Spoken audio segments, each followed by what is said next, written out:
This video continues with Chapter 126, The Miracle of Idealism. Marvel the Kryptonian who ate the multiverse. Chapter 126, The Miracle of Idealism.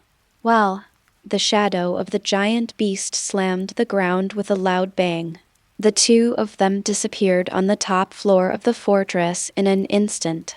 His eyes turned, appeared again under a huge staircase.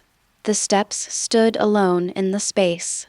There are 4 sides leading to the only platform on the top floor, like a pyramid. The steps below the platform are all made of some high-grade material. It looks like flawless white jade, but Leon estimated that even if he used all his strength, he would not be able to destroy it at all. There are 10,000 levels of Beast God inheritance steps in total. If you reach the 800th level at the cosmic level, you will be qualified to inherit the inheritance. The Shadow introduced. This place was originally used for the inheritance of the gods. Later, it was transformed by Zhu before his death and became his inheritance. After the 100th floor, if you continue to go up, the steps will help you cultivate the amplitude of your divine body and soul. And every time you climb 1,000 steps, you will receive a treasure left behind by Zhu as a reward. Because in other screenings, your race, talent, and state of mind have already been tested. So the stairs will only test your willpower. When you are ready, you can start the challenge on your own. I will wait for you here. After the Phantom finished speaking, he spread his limbs and lay on the ground, looking at Leon as if waiting for a movie to start. 1,000 layers. That doesn't sound that difficult. Leon didn't hesitate. He walked towards the stairs and stepped on them. On the first step, he felt no pressure. Just about to take another step. Suddenly, a brilliant white light was projected from the top of the stairs. The white light flashed and disappeared on Leon's forehead. A piece of information suddenly appeared in his mind. This information is exactly the same as the power secret given by the giant beast's phantom before. The giant beast's phantom voice sounded at this time. The first 100 steps are used to assist in the practice of power generation techniques. I was planning to bring you here when you had trouble developing your power, but now you can't use it anymore. Leon complained. You clearly said at the time that if I can't master it in a month, I'll be eliminated. Will you really bring me with you? Well, did I say that? I didn't say that. The Phantom was talking and suddenly began to snore like thunder, as if he had fallen asleep. Leon shook his head helplessly and continued to step onto the second step. Just as the giant beast's phantom said, there is still no pressure. I walked up a few more steps. He simply took big strides and climbed up. It was not until he reached the 101st step that he felt his heart sink, as if something had fallen on his soul. At the same time, 2 white lights were emitted from the top of the stairs again. A thought sank into Leon's mind. One of them turned into a mysterious jade box in front of Leon. The white light received in the mind is a secret vibration method called Divine Body of the Universe, which is divided into 10 levels. It says in the introduction, the secret technique can be practiced with the help of steps. Each level corresponds to 1,000 steps. After the practice is complete, the force amplitude level can reach 10,000 times. But now is obviously not the time to practice. Leon turned and opened the box in front of him, revealing a set of black armor. The armor looks seamless, as if it were made by nature. Even though it lies quietly in the box, it seems to have life, emitting power as thick as a mountain. When Leon saw the armor for the first time, he felt a pain in his eyes as if they were stabbed by someone, which shows how powerful it is. This is an ordinary treasure-level battle armor. It can be regarded as an encouragement before the official challenge begins. Well, you may not know what a treasure is. The giant beast's phantom that had just been pretending to sleep came over, lowered its huge head, and came closer to explain. The so-called supreme treasure is something that even the rulers would be jealous of and covet. Like this armor, it is immune to any attack below the ordinary venerable level, and can also reduce the damage below the overlord level venerable to 1/10,000, which is extremely magical. However, it may have some flaws for you. The giant beast's shadow scratched its big head. Leon looked up. What defect? The shadow thought for a moment and said, if you want it to recognize you as your master, you'll need at least the willpower of a king. If you want to activate it after recognizing the master, you need 10,000 times the power of the realm master to provide enough energy. The so-called power of the realm master is the basic power possessed by the peak realm master with 1x genes. Leon closed the box. Does that mean I won't be able to use it until much later? The giant beast's shadow explained somewhat awkwardly. After all, this fortress was originally intended to be buried in the original star, and the people you can see in that place are basically all venerables. Even if Shu was the Lord of Laws, he could not have imagined before his death that his fortress would encounter a cosmic-level inheritor. Even the 100 steps in front for practicing strength were originally just for decoration to make the inheritance more complete. But there are still dozens of valuables in the fortress that serve as decorations. When you pass the inheritance, maybe you can give it a try. The most valuable treasures are those below the most precious treasures, and are usually used by the strongest immortals and lower-level venerables. Leon smacked his lips. The valuable treasures are just decorations. You are worthy of being the Lord of Laws. But you said that this treasure in my hand is an encouragement award, so even if I fail the assessment, I can still take it away, right? The giant beast's phantom looked strange. You feel you're going to fail before the challenge officially begins? Leon put the jade box into the world ring. Of course not. What I mean is that I will succeed, and the encouragement award is just unnecessary. After saying this, he walked up the 102nd step. Seeing this, the giant beast's phantom retreated and sat down again to watch Leon challenge. 103rd level, 104th level. As the number of steps increased, the impact on Leon's mind began to gradually increase. But when he was between the 100th and 600th steps, his expression remained calm and he walked briskly without any sense of sluggishness. It wasn't until step 601 that his relaxed expression began to become solemn. The shadow of the giant beast next to it even held its breath, although it had no need to breathe.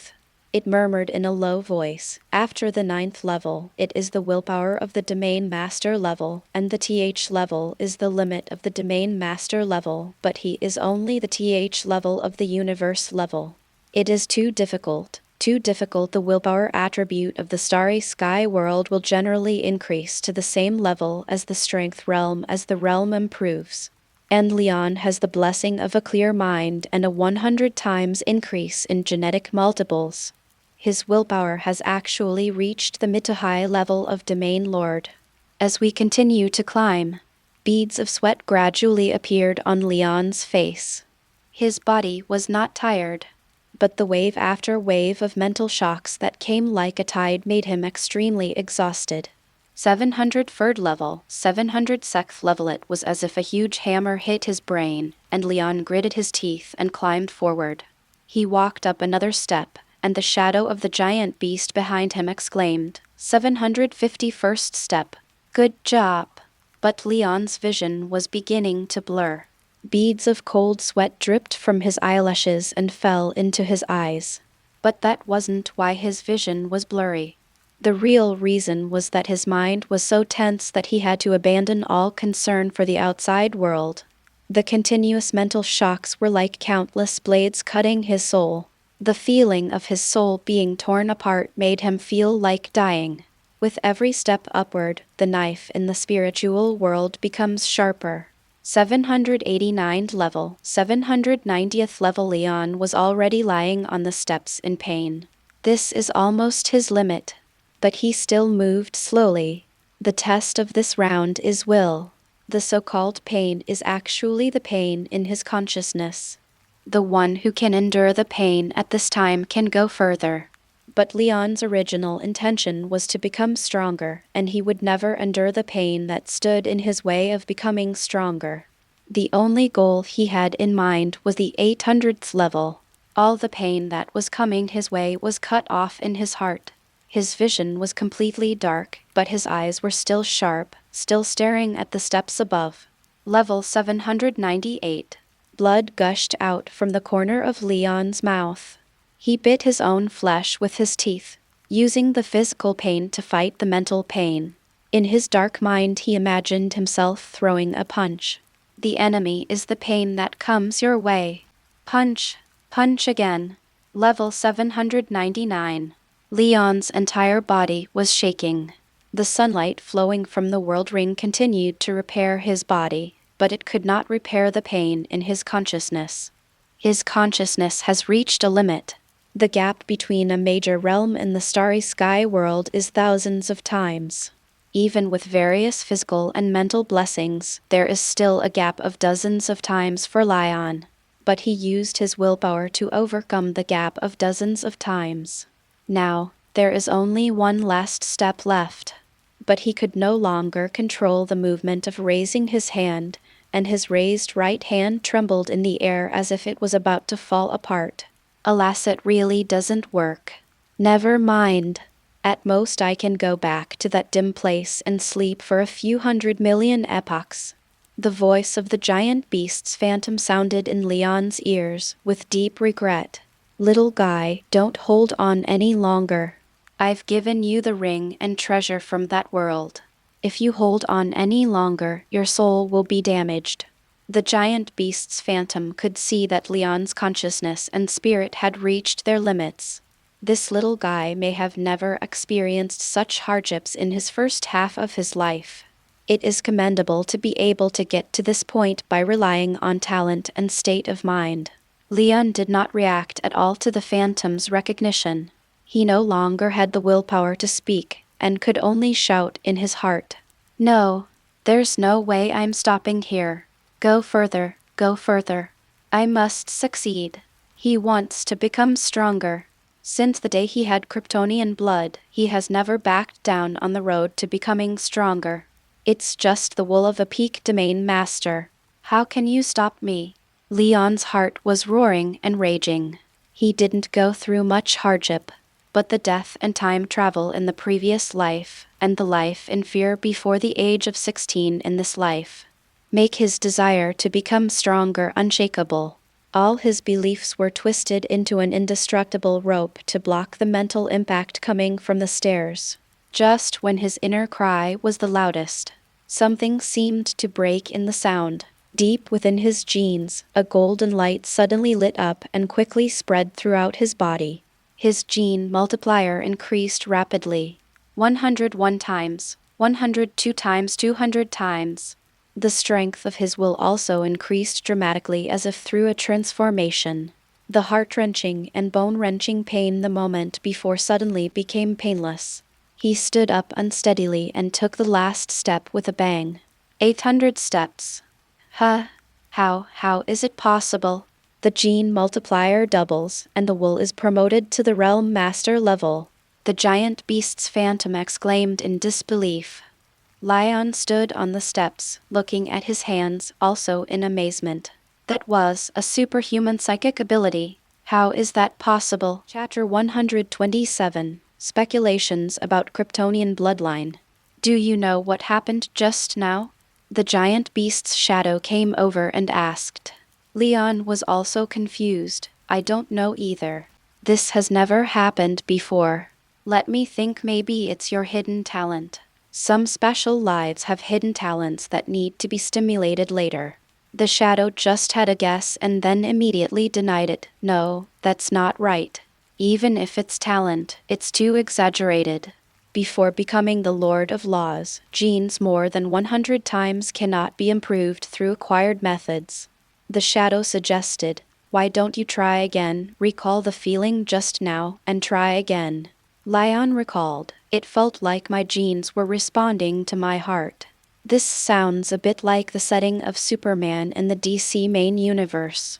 That is, the size of the power depends on one's mind. But he had clearly never felt this way before. It happened at the moment when my will was about to collapse, but I was extremely determined, and I was determined to walk up the 800th step. The giant beast's phantom hurriedly urged, Yes, that's it. Quickly recall your state of mind and feelings at that moment. Leon closed his eyes and began to look for the feeling of the moment when his will broke through. He tried to pull his consciousness together again and walked up the stairs quickly. Level 801, level 999. The pain reached its limit again. Ah!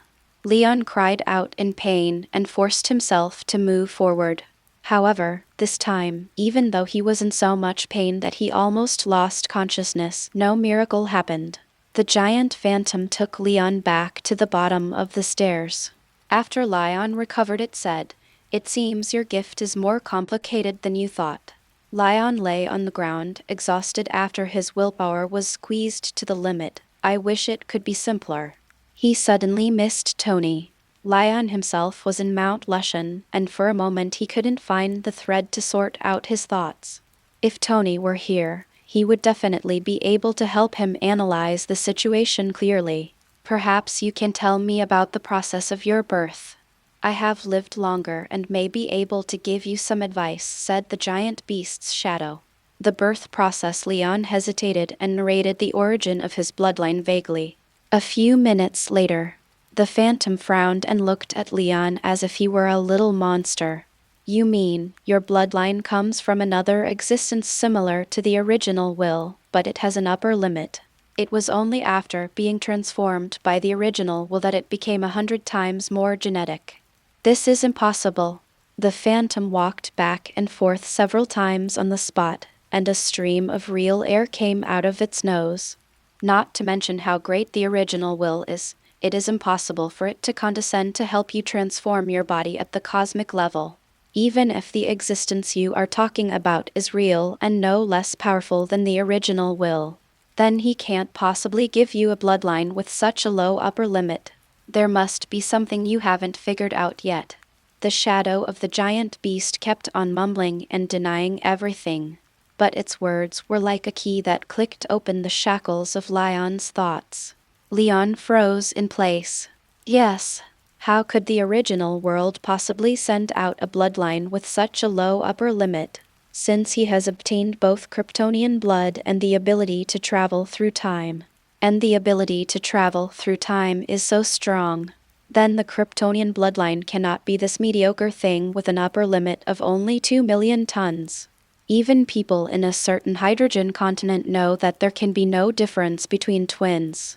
Leon's ideas were like an interconnected power grid in a city, spreading and extending rapidly. He thought about the characteristics of the ability to travel between the two worlds. Thinking about how the Kryptonian bloodline underwent transformation, it went so smoothly without any unexpected behavior. I also thought of the moment just now when I reached my limit and my genes and will underwent a simultaneous transformation. It's evolution and inclusion. Leon's tone was firm. The true characteristics of my Kryptonian bloodline are its evolution after reaching its limit, and its strong inclusiveness. It embraces and integrates factors and systems that can strengthen itself. When it reaches its limit, it transforms and evolves. I've been thinking wrong all along. Just like I was able to reach the top with my ability to travel through time. Even if I only have Kryptonian blood, I can become stronger by breaking through my limits again and again. Leon's troubled expression was relieved. His thoughts became more and more logical. But in both features, fusion is simple. Just like in the Resident Evil world, even if I am immune to the infection of the S virus, my cells can still incorporate the mutation characteristics of the virus. But evolution is hard. From the evolution I just experienced on the steps, I'm afraid it was my mind and will that were undergoing transformation, and my Kryptonian bloodline was driving this process, and then I also evolved. Leon stroked his chin. This is very consistent with the style of American comics. In despair, they shout words like saving the world and never giving up, and then suddenly turn around and defeat the supervillain.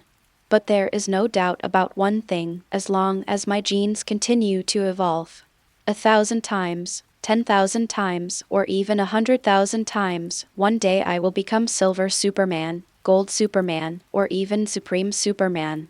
The giant phantom listened to Leon's mumblings and became more and more confused. Looks like you figured out what you are. It scratched its head. The adjective you used, but it's almost the same.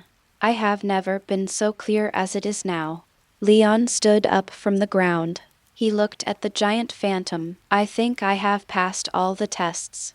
The giant beast's shadow looked at Leon left and right. It really wanted to find out what was going on in Leon.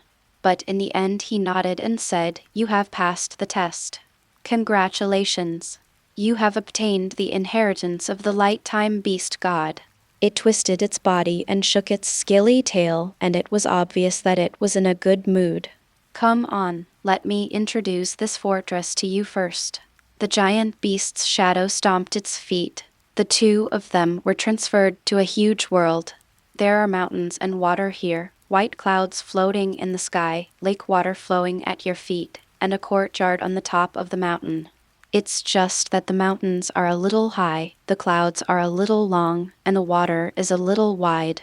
Leon estimated that everything here was basically measured in millions of kilometers. This is the bottom floor of the fortress. Ju used to rest here when traveling in the universe. Everything you see here, such as clouds, water, soil, etc., is a treasure and can be used at will. Hearing this, Leon's eyes began to light up. But the introduction of the giant beast's phantom is not over yet. It pointed to the courtyard on the top of the mountain. The world ring containing the star is in that courtyard. You can look for it yourself later. After saying that, it waved its sturdy forelimbs and the two men moved to another place. Chapter 128, The Inheritance of the Universe. What came into view again was an extremely huge library.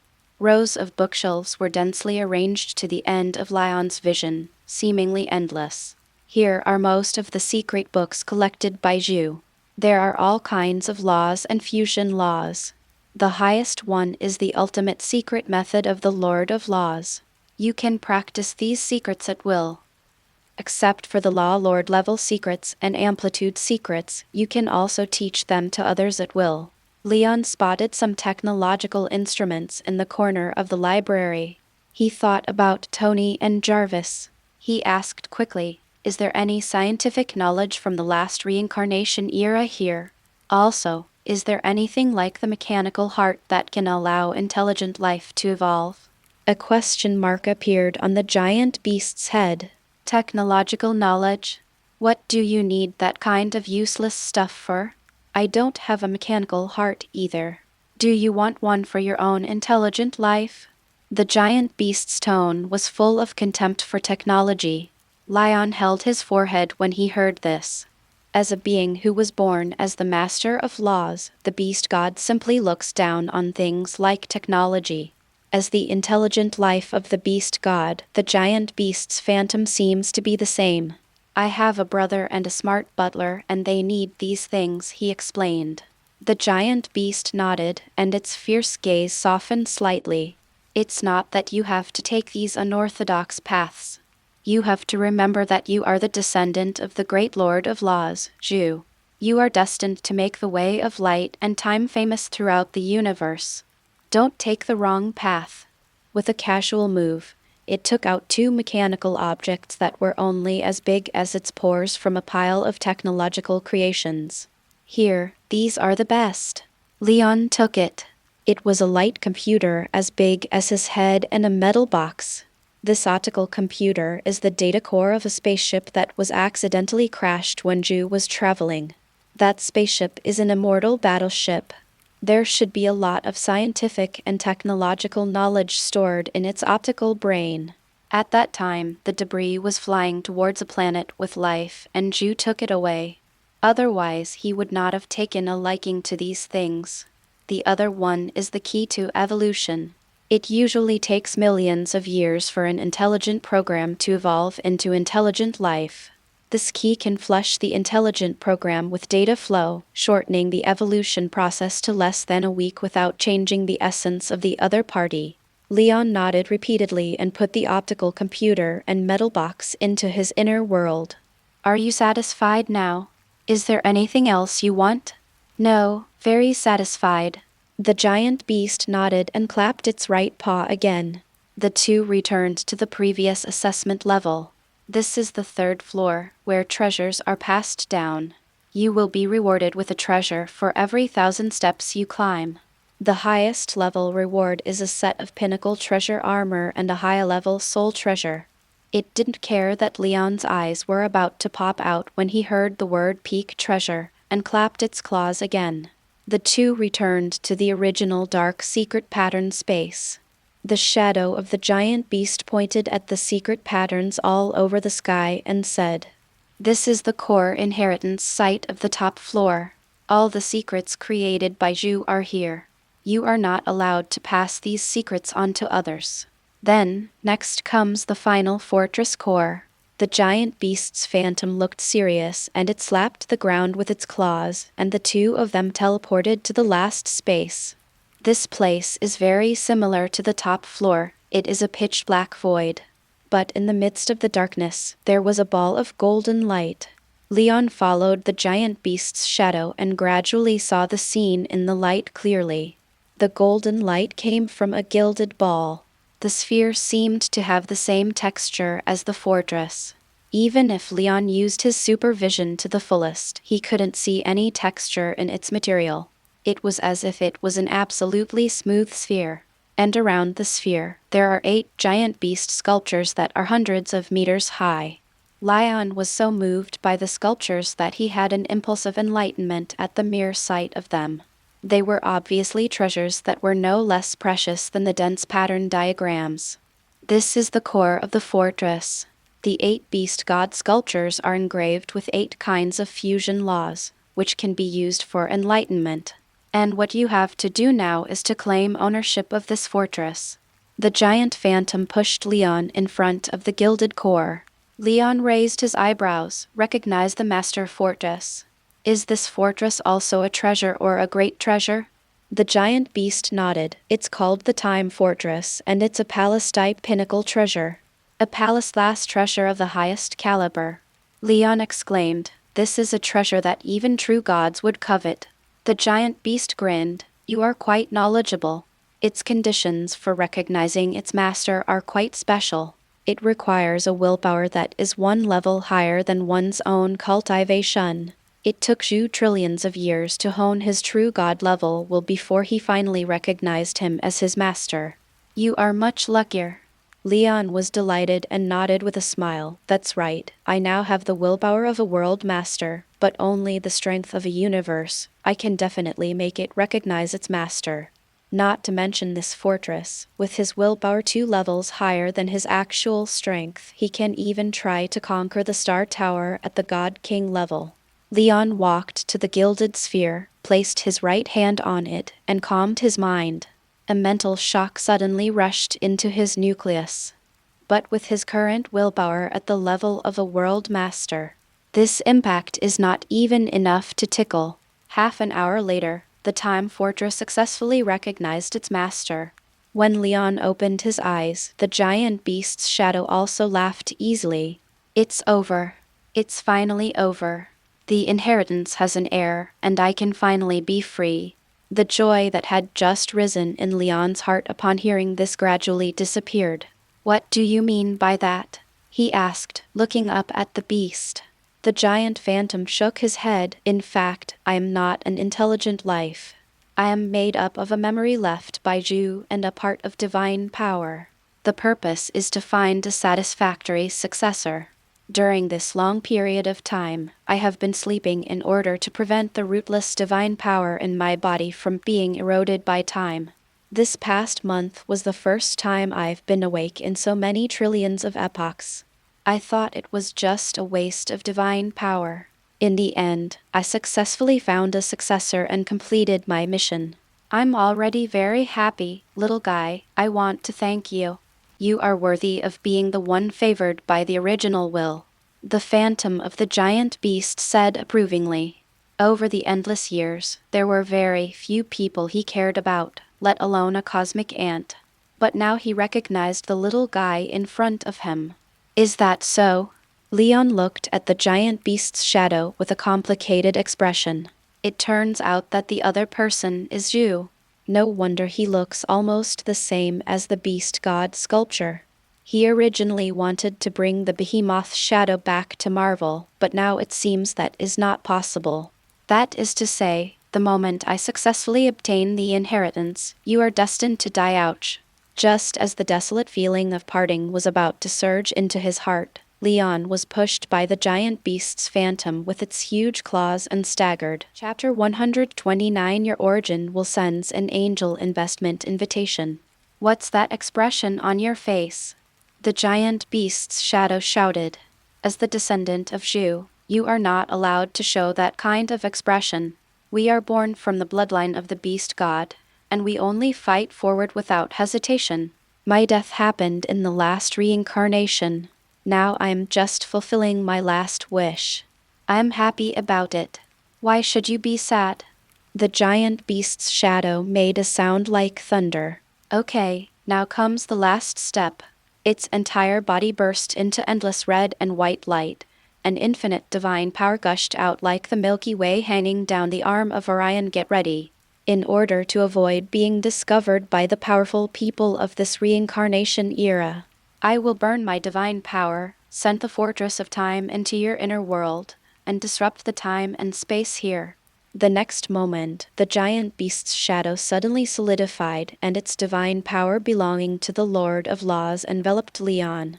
It seemed like a long time had passed, yet it seemed like only a moment had passed. When Leon opened his eyes again, he was back outside the moon. It's deserted here, but when you look back, you can still see thousands of human spacecraft flying towards the moon. Time still seemed to be the moment he had just arrived on the moon. If it weren't for the fortress standing like a pillar in the world inside his body and the extra knowledge in his mind reminding him, Leon would probably think that everything that happened before was just a dream. Time is accelerated, and the chess game is ruined. Is this the method used by the Lord of Laws? Leon looked back at the moon deeply, preparing to set off back to the base where Hong and Lei Shen were. Suddenly a huge wave came. The world took the initiative to contact him. You have 3 days. Leon was stunned. 3 days? That's enough, but you've given me such a good inheritance, and you still give me 3 days. Are you so thoughtful? He patted his chest and said, Brother Yejai, I am grateful for your kindness. Don't worry, when I become a true god, I will come back to help you deal with the crisis of the world beasts. World beast crisis, world beast. The original Will was immediately frightened when it heard the new words uttered by Leon. The emotion he conveyed at that moment was like a cat with its fur standing on end. The world beasts are bred by the supreme rules and are born to devour everything. Their birth almost means that the original universe is heading towards destruction. Leon covered his forehead and said, Look at me. I was so focused on improving my strength that I forgot to tell you that the biggest crisis you will encounter in this reincarnation era is actually the world beasts. The situation is like this. Leon briefly explained the original plot to the original Will, and it emphasizes the importance of the protagonist Luo Feng. Know the truth about the crisis and the identity of the savior in advance. This will only be a good thing for the future of the origin universe, or the future of the protagonist Luo Feng. As for the more distant future, the matter of the original will being taken over by Luo Feng. In fact, as long as the original will invest in advance and give Luo Feng some benefits, the other party will definitely not take over his body after growing up. That's the thing. Luo Feng is a man who knows how to repay kindness. I suggest you build a good relationship with him. Who knows?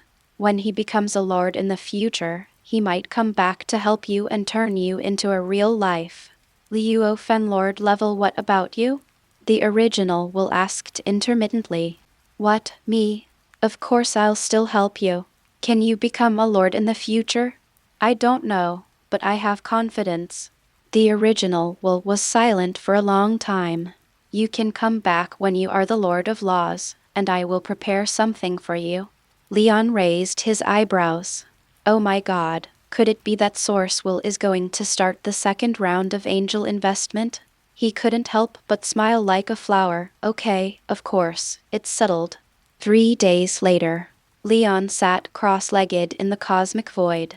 The stars, the sun, and the moon were moving behind him. He was constantly absorbing the sunlight that poured into his body from deep within the world ring.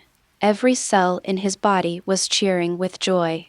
Each mitochondria is expanding and compressing like a nuclear-powered generator, spewing out magma-like power.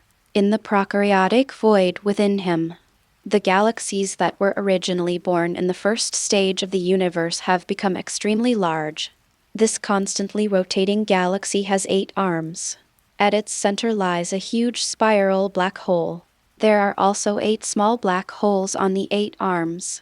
At a certain moment, Leon suddenly opened his eyes. The energy is enough, the galaxy is collapsing, and the breakthrough is beginning. He used his mind to mobilize all the energy around him and channel it into the nucleus. Suddenly, the huge galaxy inside the body began to expand continuously amidst the rumbling vibrations. The suction force of the 9 black holes increased simultaneously. First, the black hole on the galaxy's arm swallowed up the arm. Then the central black hole merges all the small black holes into one. Entire vast and gorgeous galaxies disappeared. There is only a lonely black hole left in the nucleus, absorbing all the energy coming from the outside. It began to expand and expand again. When a certain limit is reached, Leon's face became serious. He controlled the entire black hole to collapse instantly, and all matter collapsed towards the center. Slowly, a gray ball appeared in the pronucleus. This is a different kind of singularity. If Leon was just an ordinary human, then his breakthrough ended successfully here. Later, when he breaks through to become the master of the realm, he only needs to break the gray sphere and open up an internal world like the big explosion of the singularity to achieve perfection. But he is a special life and already has an inner world. So after the gray sphere was formed, it began to expand, gradually overlapped with the pronucleus, and finally merged into one. Leon's breakthrough ended here.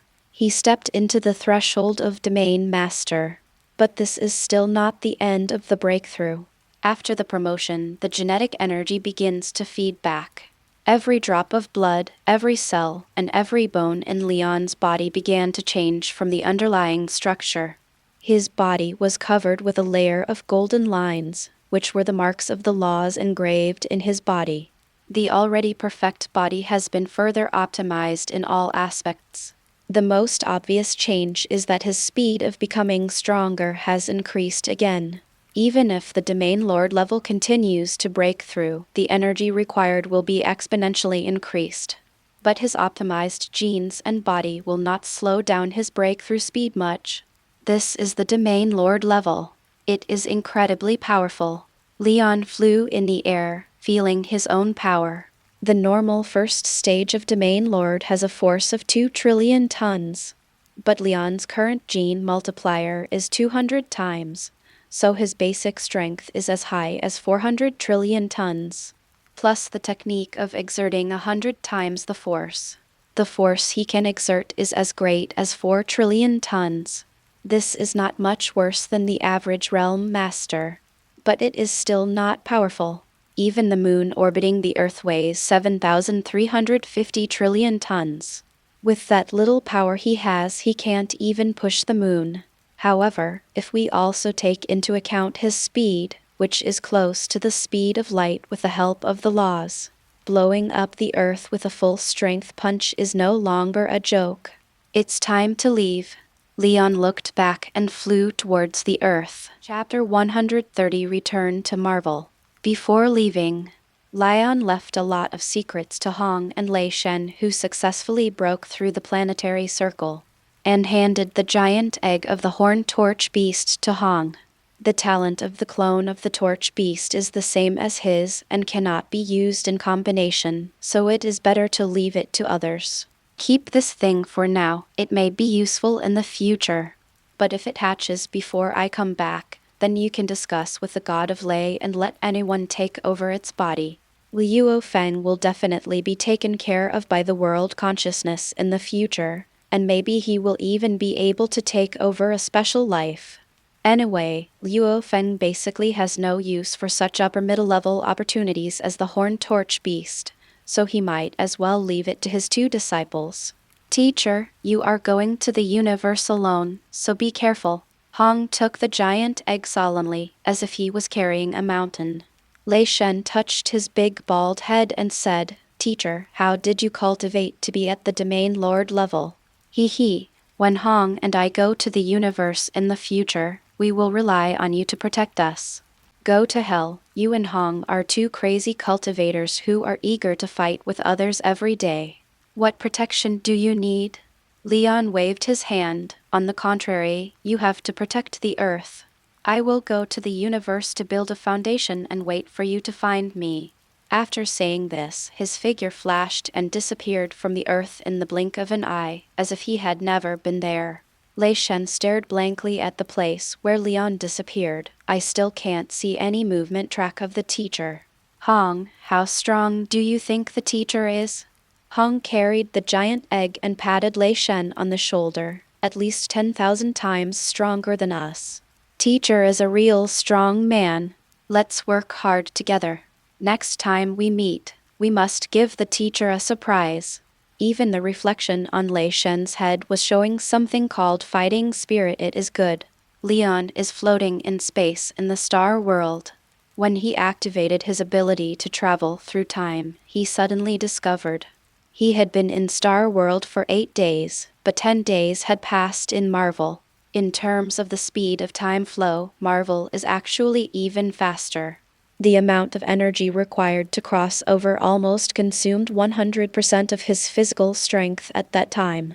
But by the time he returned, the exaggerated consumption had become less than 1/1000th of his physical strength. It's incredible when you think about it. He had 2 million tons when he came and 400 billion tons when he left. He was more than 10 billion times stronger than when he came. The strength has truly gone from the surface level to the explosive star level. This is what the higher level world means to an ordinary Kryptonian. However, he brought back an inner world and a fortress. Therefore, the energy consumed soared again, reaching 1/10 of the physical strength. Leon thought about it and decided that it would be better not to waste energy out of caution. And when he left, he and Ancient One looked at each other affectionately. If he just disappeared in the previous second, he would return in the next second with strength that had increased 1 billion times. That would be too shocking. Taking into account the psychological endurance of taking care of centenarians. Leon anchored the time 10 days after he left the Marvel world, activated his ability, and traveled back. Kamar-Taj. Leon appeared out of nowhere in his dormitory. It was still night, exactly 240 hours after the day he left. The moonlight entered the room through the curtains. Leon was about to leave the room when he suddenly frowned. He felt as if dozens of different gazes were focused on him. It seemed as if dozens of people were squatting in hidden corners of the room, just to see what changes he has made as soon as he comes back. Leon looked around reflexively. The next second, all sight disappeared completely, like a mouse caught by its owner while stealing cheese. Only one pair of eyes was still looking at him. Leon looked over, his supervision penetrating the wall, and saw that the gaze came from Ancient One who was meditating in the inner hall. He took a deep breath, making sure that the feeling just now was not an illusion. Those eyes had been observing him before. But who could spy on him without him noticing? He couldn't think of anything else except those multiverse-level characters. Is it Vishanti? Possibly, but definitely more than that. The only thing Leon could be sure of was that those prying eyes had no malicious intent, only strong curiosity. This is definitely due to my ability to travel through time. Maybe it connected with every world consciousness in Marvel when I traveled through time. Leon guessed viciously. The Marvel multiverse is world conscious. In the comics, it was originally called the First Sky. After part of the First Sky's body was shattered and evolved into the multiverse. There are new generations of multiverse consciousness. The consciousness of the current generation should be eternal. He is the embodiment of the multiverse. There are eternities in every single Marvel universe, but those eternities are just cells in his body. Leon suspected that this guy was the one who was watching him with a group of brothers and sisters. Even said, "Look, this guy brought back some new stuff from outside the Omniverse." The more Leon thought about it, the more outrageous it seemed, so he simply cleared his mind and turned his attention to himself. After returning to Marvel, the transformation carried out on him by the original Will did not cause any problems. His strength continued to soar with the help of the 100,000 stars in the ring. Genetic energy can also be released outside the body. The only pity is that the rules of Marvel and Star World are not exactly the same. He could now only partially use the laws of light and time that he had previously comprehended. This means that after he comprehends the laws, he will have to start over again in Marvel.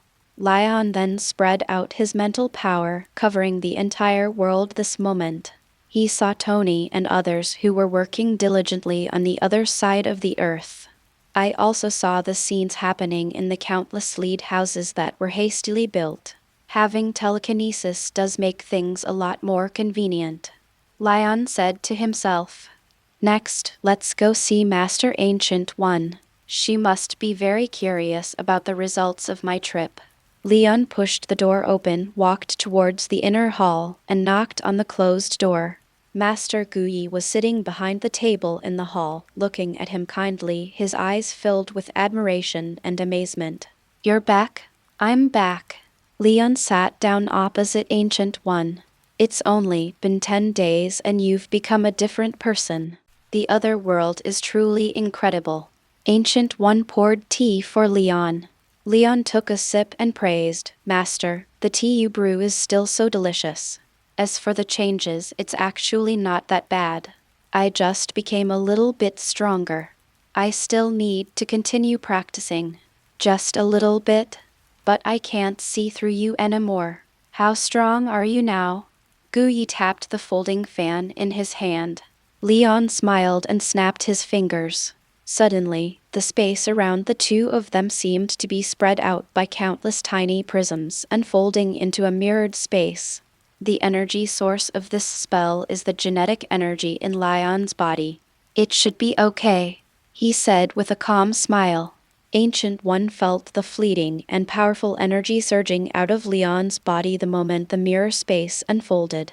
In her perception, that energy was as vast as a star and could be as gentle as the wind or as hot as fire. What an amazing system of power. She looked at Leon, and the depths of her emerald eyes lit up. Chapter 131 Gu-1. "What are you doing, Gu-1? It's more than possible, you've surpassed me," Guyi exclaimed. Leon waved his hand. "You can't say that. Every profession has its own expertise. I am just physically stronger, but I am far inferior to you in magic." Ancient One shook his head. "Magic requires only accumulation. I can see that you have already embarked on the path of exploring the laws of the universe. This path precisely points to the true foundation of magic. I can already foresee that one day you will be able to become the next Vishani, or even surpass them. Perhaps you can try to communicate with those three through a special ritual in Kamar-Taj, which will be beneficial to your future development." "Development?" Leon raised his eyebrows. "That's not necessary. I have already found the most suitable direction for myself to become stronger. No need to bother." He stood up on his knees. "Besides, there is no need to study magic for the time being. As long as you understand the fundamental principles, it will be easy to achieve the effect of magic. So I'm here to say goodbye now, Master Guyi." "Thank you for this period of time, Master Guyi." Leon snapped his fingers, trying to cancel the mirror space. Who would have thought that Guyi actually slapped out his palm at the same time and stabilized the space? She stood up with a modest smile. "Mr. Leon, I'm glad you've become stronger." She made hand seals with both hands, and the inner hall in the mirror space expanded infinitely, and the doors on both sides were replaced by walls. But there is one thing I regret. There is a world inside you now, right? Ancient One unfolded 2 rings of Ragador in his hands. Leon looked at Ancient One's attacking posture, confused. Yes, there is one, Master Ancient One. What are you doing? Ancient One's smile gradually disappeared. My duty as the Supreme Sorcerer is to keep the demons from other dimensions out of the earth. You have opened up a dimension in your body. You are now a half-dimensional demon god, Mr. Leon. The golden ring in Ancient One's hand spun. That means I have to drive you out of the earth dimension. Are you serious? Leon didn't believe that Guyi would be such an inflexible person. But there was a cold look on her face that had not appeared since they met. It also shows that she was not joking. Guyi flipped the table between them and said, "Do you want to leave by yourself, or should I do it?" Ancient One, I am a native of Earth. Leon narrowed his eyes. I can't leave the Earth. If you are serious, then I can only say that you can't stop me. He flew up out of thin air. Since you have protected the Earth for so many years, I will not fight you this time. However, Ancient One actually controlled the mirror space, causing the ground to surge and undulate like waves, and brought her to Leon. You can't leave. Ancient One slapped Leon, and the shield ring in his hand turned into the attacking mysterious fan of Ashutu. However, her fastest speed was no different from a snail in Leon's eyes. Leon easily dodged the attack by turning sideways. He was quite impatient with Guyi's inexplicable change of attitude, but he always felt something was wrong. Logically speaking, Ancient One is not the kind of person who cares about rigid rules. Besides, he hasn't officially become a dimensional demon yet. If you attack me again, I will fight back. Leon grabbed Ancient One's wrist and threw her a few meters away. According to common sense, Ancient One would cast a spell in the air and then land on the ground with ease. However, Leon's eyes widened. He obviously just threw it lightly. But Guyi flew away like a kite with a broken string. Leon can vouch for it with his biceps. With the subtle control he now has over his power, not to mention a person, even if it was an ant, it would be easy for him to throw it away without any harm. What is going on with Ancient One? What is she doing? And it's about to land. The ground beneath Guyi actually flipped downward automatically and turned into a dark, bottomless hole. This is aimed at suicide, right? Leon realized that there was a trick. Alarm bells went off in my mind. He rushed forward and grabbed Guyi. With his speed, as soon as he thought about it, his figure appeared next to Guyi and hugged her in the most gentle posture. Gu was stunned for a moment and was a little surprised that he was rescued. But she turned to Leon with an apologetic smile, tilted her head, and died. Exclamation Ancient One, what are you doing, Ancient One? Leon felt his sanity trembling. Even his super brain froze at this moment, unable to accept the explosive development of events before his eyes. He released the mirror space, returned to the inner hall, and placed Ancient One's body on the ground. With the scan of supervision, the cause of death was found. Cerebral infarction, sudden death from cerebral infarction. The Supreme Sorcerer died of cerebral infarction in the middle of the night. Leon felt like there was something stuck in his chest that he couldn't get out. Oh my god, by the way, Ancient One still has a soul here. He quickly sat cross-legged and used astral projection, his soul exiting the nucleus and appearing outside his body. Now he saw the alive Ancient One. Ancient One's soul walked out through the inner hall door. Leon hurried to catch up and found Ancient One standing in the training ground, looking up at the stars. Ancient One, what are you doing?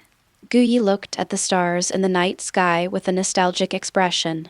I'm looking for the next Sorcerer Supreme for Kamar-Taj, she said in a calm tone. You mean, me? Leon had never thought about this development. He always thought that Ancient One would definitely look for Strange again. After all, Ancient One said in the movie that Strange is the best among the Sorcerer Supreme. What about Strange? What about him? He can continue to be a doctor, or he can come to you and ask you for advice on magic. Ancient One turned his head and looked at Leon. Mr. Leon, you killed me. As compensation, you will be the supreme sorcerer from now on. Leon's mind was full of question marks. Did he kill him? Okay, let's play like this, right? Leon pointed his finger at Gui in the air. You can't die today, and you can't die. I said. His soul floated up and returned to his body. When he opened his eyes again, he rushed into the library, took off the eye of Agamotto, and returned to Ancient One's body. Want to die? It's not that easy. Leon followed the instructions in his memory as recorded in the Book of Cagliostro, made hand seals, and borrowed the power of the Time Stone. Green gemstone energy released. It fell on Ancient One. Leon's mouth curled up. Die? I want to see how you die. However, after a few seconds, Gui's body became a little colder. Leon realized something was wrong, ended the spell, and squatted down to observe. He discovered that a mark of the dark dimension had appeared on the forehead of Ancient One's body at some point, and on her limbs there were also signs of backlash from the dark dimension's energy. The dark dimension is outside the single universe.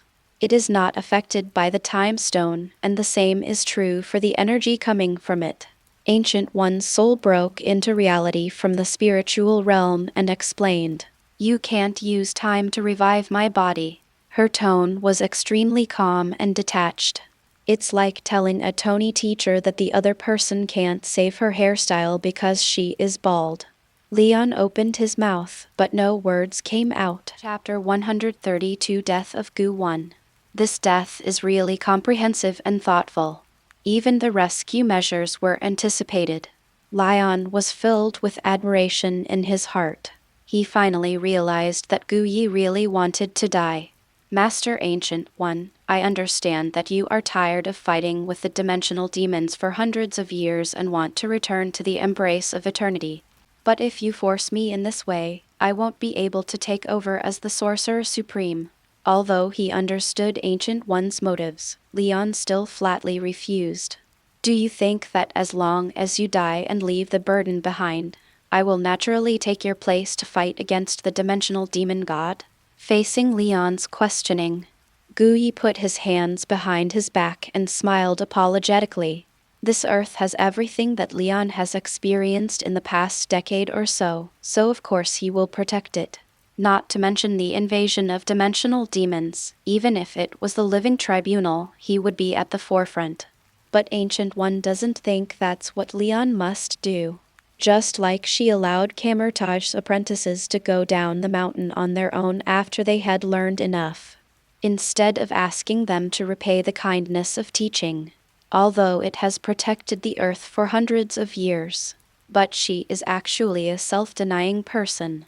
Her requirements and rules are only for herself and she never sets limits on others. But this time she spoke in a negotiating tone. Then how about you take over temporarily, since I taught you magic?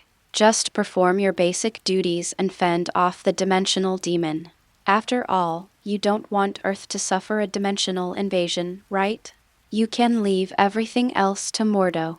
He is a very reliable wizard, although he can be a little inflexible sometimes. When the time is right, you can pass the position to Strange. Gui's eyebrows were very gentle, like the moonlight coming through the window of the inner hall, and there was an imperceptible pleading in his tone. Leon looked at her and slowly swallowed back the rejection on his lips. If you die, I will indeed stand up to protect the earth, but that is out of my own subjective will.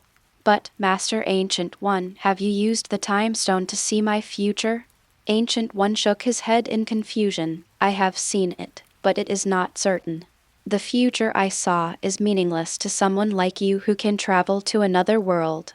Leon continued, then I will say this in advance. It's not impossible for me to be the Supreme Sorcerer. But Master Gui, you know me. I was never an avenger like Strange or Tony. They like to defend and retaliate after being attacked by their enemies. But I like to nip any danger in the bud. If I become the Sorcerer Supreme, then the Earth may not only have one dimension in the future. Ancient One's eyes widened. You mean, you plan to invade other dimensions? This is the opposite of Tiangang. I do have this plan. Now, will you accept a supreme sorcerer like me? Leon asked back. The ancient, translucent soul was stunned for a long time, then floated to the window and stared blankly at the quiet starry sky outside. The boundless starry sky is so vast when projected onto the Earth. Every huge star becomes a point of light here, as if the Earth is everything in the world. The starry sky was reflected in her eyes, and she suddenly laughed. It seems that there is no way to refuse it, right? I am already dead. You do have a point. Leon nodded, but with a thought, he took out a glass of water from the world inside his body. But in fact, I have another way to save you Zeus's spring water, which contains a huge amount of vitality. If you drink a cup of it, as long as the soul is still there, a body that has been dead for 7 days can be saved. This Zeus spring water is taken from a pond with a diameter of 1 million kilometers on the first level of the Time Fortress. It was originally called Liuotian water, and it can help one comprehend the laws of time. But the light time beast god Ju likes to bathe in it. You have to know that the beast god is born with treasures all over his body, and a mouthful of phlegm can turn an ordinary person into a Superman. Over countless epochs, the Liuotian water has been contaminated with the body fluids of countless universes, and has become even more magical and extraordinary. So Lion renamed it Zeus spring water. He doesn't drink it himself. At most, he would jump in and take a dip when he was comprehending the principles. It would be more appropriate to give it to others as a gift. Guyi could feel that the cup of spring water carried amazing vitality and strange energy. There is a high probability that what Lion said is not a lie. And it seems that the fountain can also help her clear a lot of dark energy when it revives her. Now it was Guyi's turn to be stunned. Where did this come from? She asked. Leon organized his words. How should I put it? It is the legacy of a dimensional demon god that is much stronger than Dormammu. Guyi twitched his lips and said, then let's not use it now. You should use such a precious treasure at a critical moment. Leon shrugged. It's okay, it's not precious. I use this water for bathing. Ancient One was silent. After a few seconds, she turned her head and looked up at the starry sky again. Master Leon, the safety of the Earth will be in your hands from now on. Hey, you haven't decided whether you want to be resurrected or not. Leon spread his hands. Since its birth, the Earth has been coveted by dimensional demons. Ancient One remained unmoved.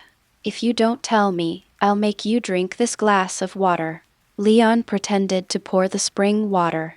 The ones we need to be especially vigilant against are Dormammu, Mephisto, Beholder, and Nightmare. Ancient One turned a deaf ear. I really drank it. Leon pinched the corpse's mouth. Archmage Leon. Guyi had to turn around. Okay, please stop joking around and let me leave quietly tonight. She felt a little tired and helpless. Seeing that the cup of water in Leon's hand had begun to tilt, he added another sentence. After I leave, you will be the supreme sorcerer, and you will have the final say on how to deal with the dimensional demon. After hearing this, Leon collected the spring water. Okay, Master Guyi, you go first. I will go to Yongheng in a few years to tell you the good news. What good news? Gu was stunned. Of course it's the news that Kamar-Taj has become the holy place of the dark dimension. Leon said as a matter of course. Gu Ding looked at Leon steadily and sighed. If the person in front of him was strange, she might as well say something like death is a final farewell. Even I would long to see the starry sky one more time before I die. You must learn to be in awe to give the other person a warning. But for Leon, she just raised her brows helplessly, shook her head and said, just take it easy. I will, then goodbye? Leon raised his right hand to his chest and shook his palm. Guyi finally said, goodbye Leon. I had to contact the dark dimension. That kind of power is disgusting. but sometimes you have to use forces outside the rules to protect the world. You are much stronger than me. If you can grow on your own, try not to rely on external things. Mordo is very calm, but his young heart is too strong. I believe that your flexible personality and strong abilities will complement him. From now on, the earth will be handed over to you. The voice was scattered in the moonlight, and the ethereal shadow of Guyi's soul completely dissipated. Leon stood there for a while, then looked back.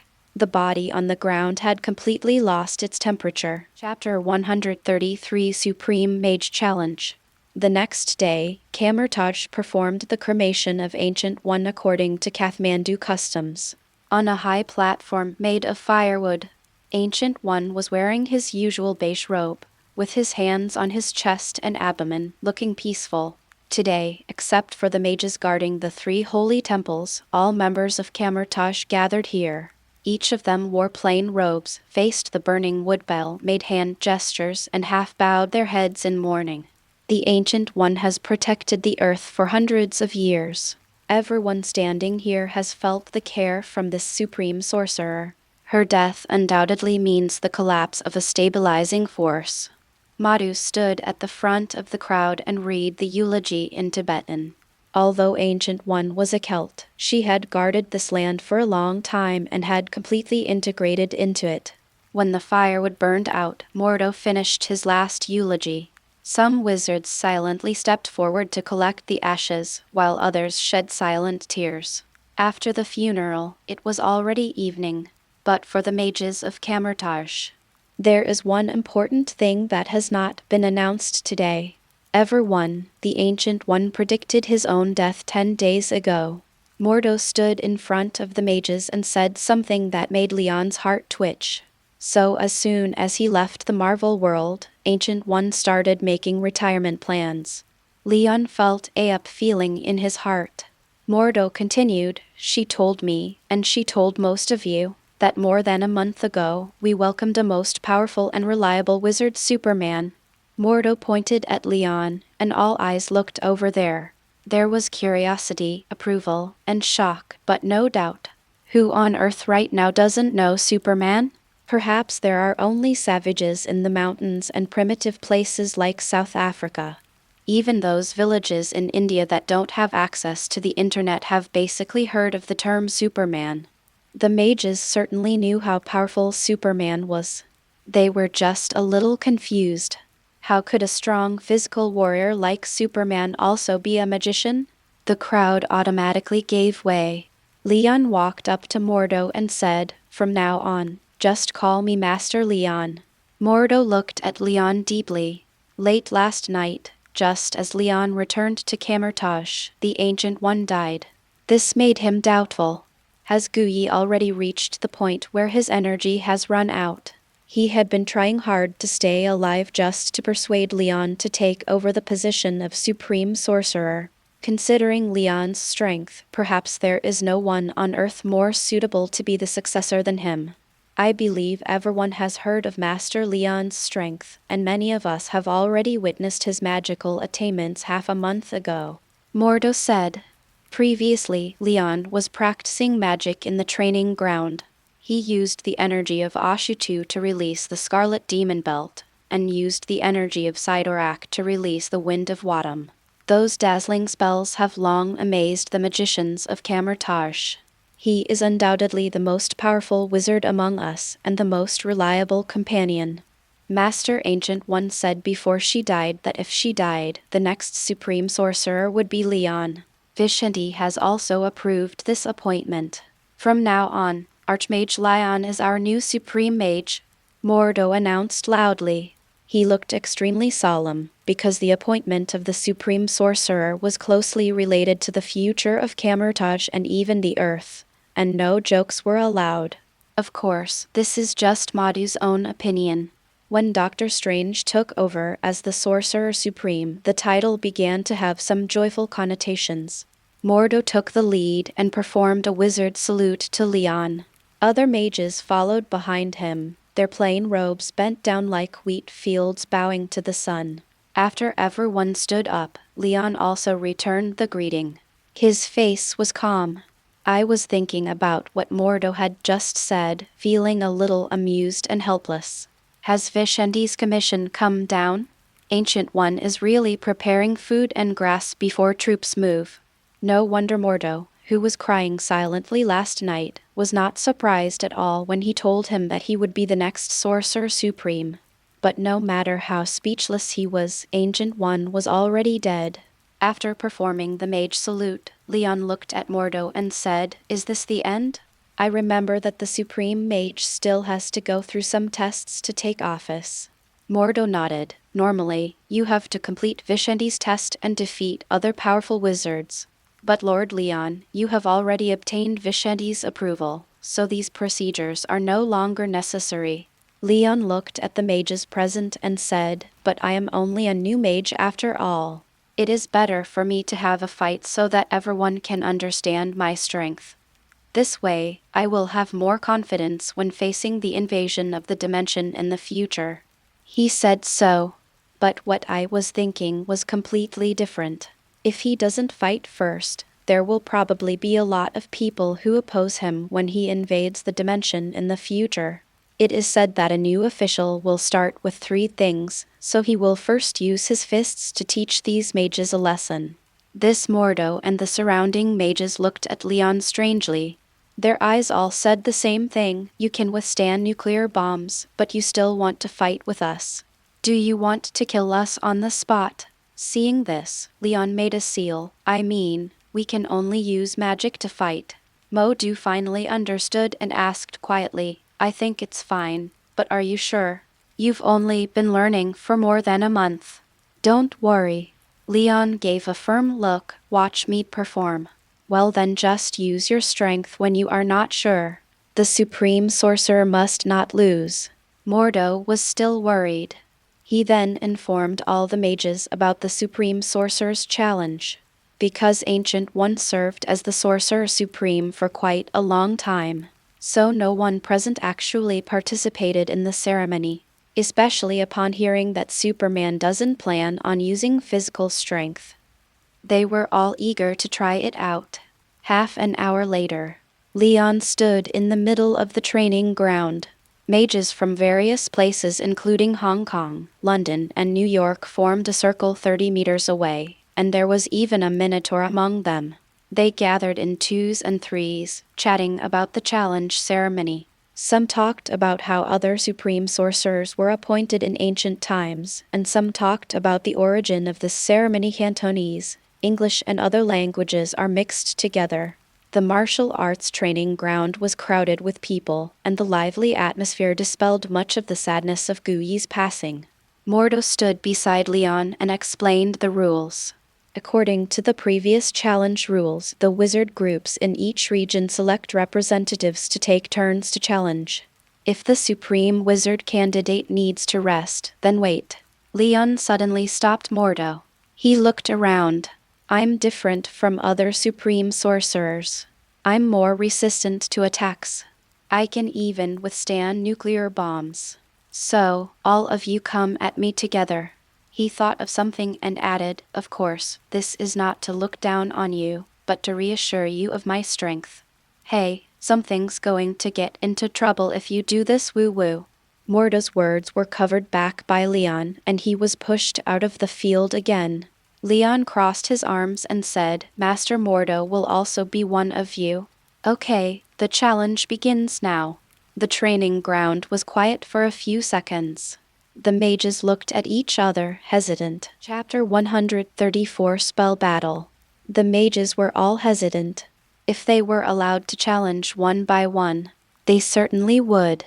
There is even an urge to try it out. But if we go together, to be honest, even if the new Supreme Sorcerer is a Superman, his strength is terrifyingly strong. But without using physical strength. They thought that all the mages present needed was one scarlet chain each, and the battle would be over in an instant. This is why the mages hesitated. It's not that they underestimate Leon's magic level. Rather, they felt that they could not allow the Supreme Sorcerer to embarrass himself as soon as he took office. "Why, you won't take action? Then I'll go first." Leon could see why everyone was hesitant. He launched this Supreme Sorcerer challenge just to dispel such doubts. With a snap of his fingers, the mirror space spread silently, covering the entire Kamar-Taj. Be careful. Leon's hand gestures flipped, controlling the extension and distortion of the ground in the mirror space. The diameter of the training ground quickly extended to 1 kilometer. The brick floor was surging like the sea surface in a storm. Each wave is 4 or 5 meters high. An overwhelming and endless pressure was directed towards the mages. It looked like the sky was falling down. Some mages who were slow to react or lacked strength were buried into the ground at the first sight. Only their heads were left exposed, staring with confused eyes like a radish that had lost its direction. These were the first mages to be defeated. Their number accounts for 60% of the total. Other mages responded promptly. Each resorts to means, or the scarlet chain bolts hooked on the wall and swung up the wall, or the wind of 2 released lightly and leaped downwards. Wait until they fall back to flat ground again. Look at the radishes in the field that serve as a warning from the past. Suddenly, I no longer had any concerns about being timid. The new Supreme Sorcerer can instantly expand a mirror space of such a large area. It also allows for meticulous control of the internal environment. He has already demonstrated strength far beyond that of an ordinary magician. Then the mages' expressions straightened up and they all began to cast their spells seriously. They were scattered in all directions of the training ground, vaguely surrounding Leon. A librarian named Wang was also among them. He quietly drew a circle with his right hand, preparing to open a portal under Leon and make him fall. Mordo also condensed the sacred sword of Vishanti with his hands, and his back was slightly bent, like a cheetah ready to pounce on its prey.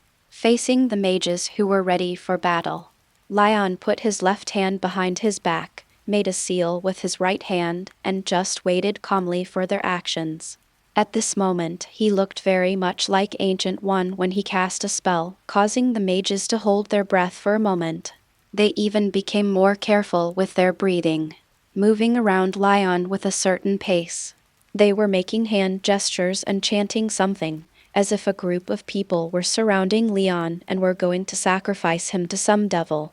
The situation seemed to be at a stalemate, until Leon coughed lightly, like the signal of smashing the cup at the hangman banquet. Then hundreds of executioners immediately took action upon hearing the sound and used their unique skills that they had been brewing for a long time. Several portals opened around Leon at the same time.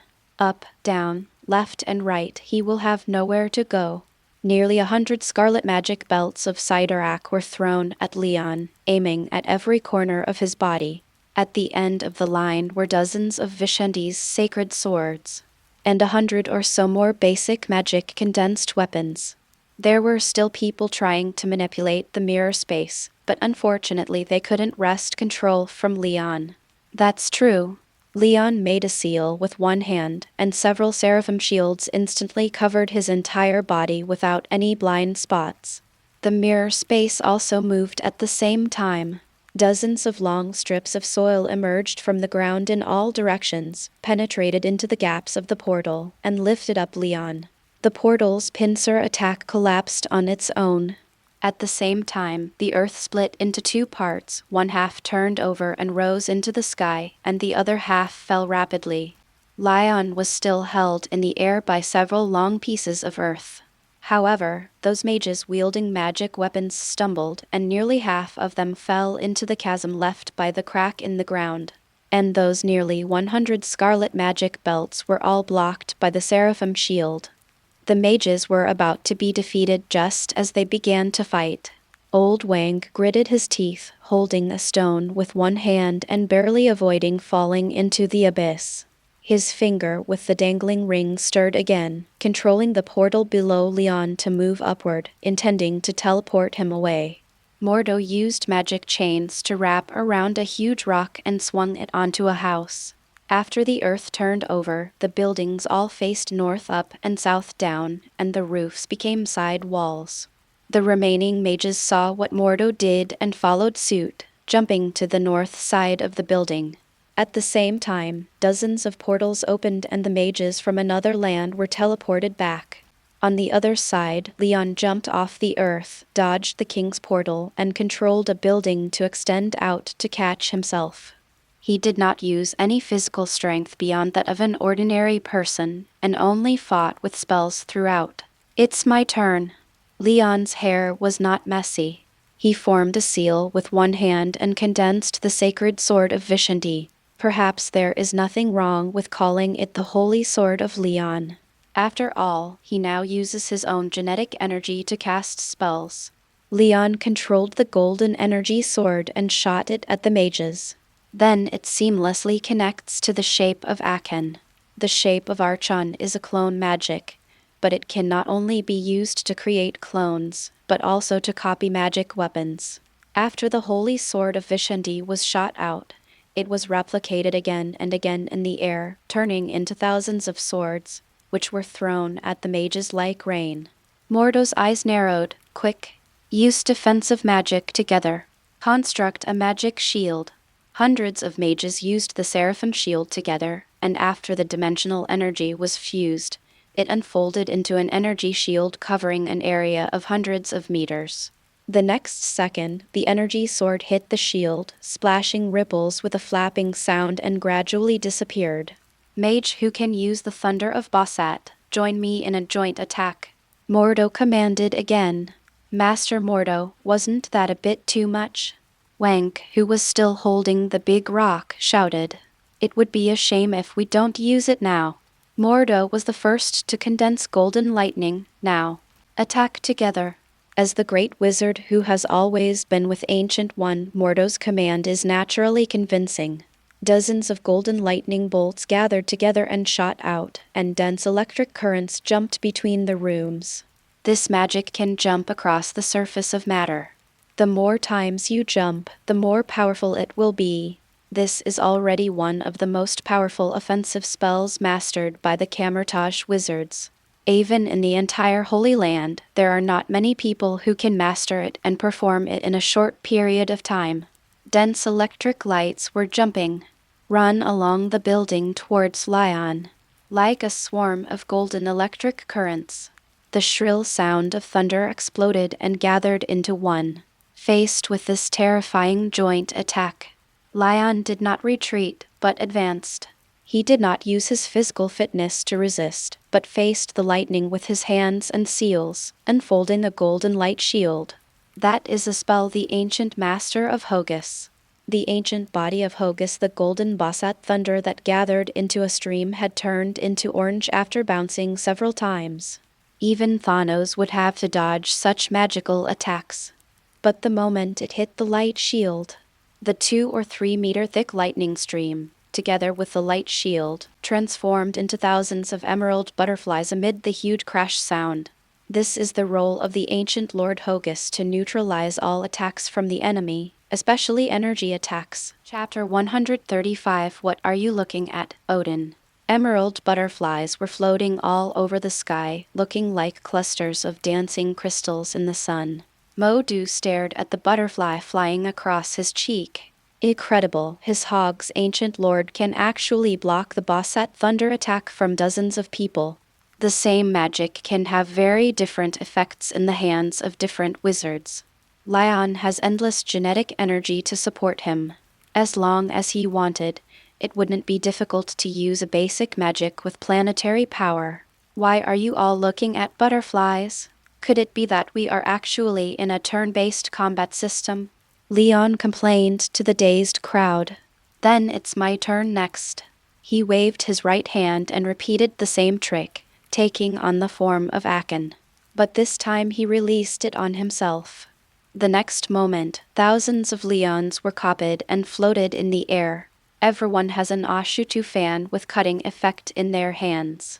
Mordo's forehead bulged when he saw this, and he quickly asked the mages to cast protective shields again. But thousands of Leons used magic together to cut. The protective shield broke in the blink of an eye, shattering like a huge piece of glass. The rest is easy. Leon's magic clones fought 2 against 1 or 3 against 1 and subdued the remaining wizards in just a few encounters. The challenge to the Supreme Mage ends here, when the most tenacious Mordo was also subdued by a clone. Leon snapped his fingers and all the clones shattered along with the mirror space. Thousands of mages returned to the training grounds.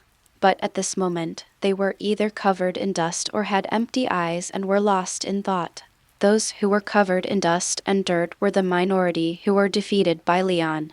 The ones who were in a daze were most of the mages who were buried at the beginning of the game. They all had very complicated feelings at this moment. Originally, it was a sad thing that Guyi died. But the new Sorcerer Supreme is a powerful man who can beat all of them single-handedly, which is another thing to be happy about. The mixture of joy and sorrow is enough to make people emotionally confused. But then I thought that they were the ones who had just been beaten by Leon. Every mages present lost the mood to talk. At first they were worried that Lord Leon would lose face. As a result, they all fell down before the Venerable even took it seriously. He has only learned magic for a month, but he is already stronger than they are in several lifetimes combined. The martial arts training ground was completely silent, with only a group of people sitting on the ground sighing from time to time. Leon did not feel any guilt about this situation. Instead, he smiled secretly with his face turned sideways. He walked up to Mordo and kicked the dejected black man's feet. "What do you think? I told you I was sure." Leon raised his eyebrows at Mordo, who raised his head. Mordo resisted the urge to sigh, pursed his lips and exhaled through his nostrils. "Master Ancient One made the right choice to choose you as the Supreme Sorcerer. You beat everyone on the first day. What do you know? This is courtesy before force. No, this is team building." Team building? What is that? It is to increase the mutual understanding among mages. You think that what you just did is also considered team building? Leon spread his hands. "After the fight, everyone has a deep understanding of me. Tell me whether this team building is useful or not. And what happened just now was just the beginning." He clapped his hands to attract everyone's attention. Mordo was startled and thought that this guy was going to beat everyone again. But under the gaze of the mages, Leon took out a huge lobster from somewhere. The giant lobster is 8 meters long and 2 meters wide. Thank you all for participating in the Supreme Mage Challenge. You have all worked hard. Come on, let's have a simple dinner first. Leon's hands were like iron pliers.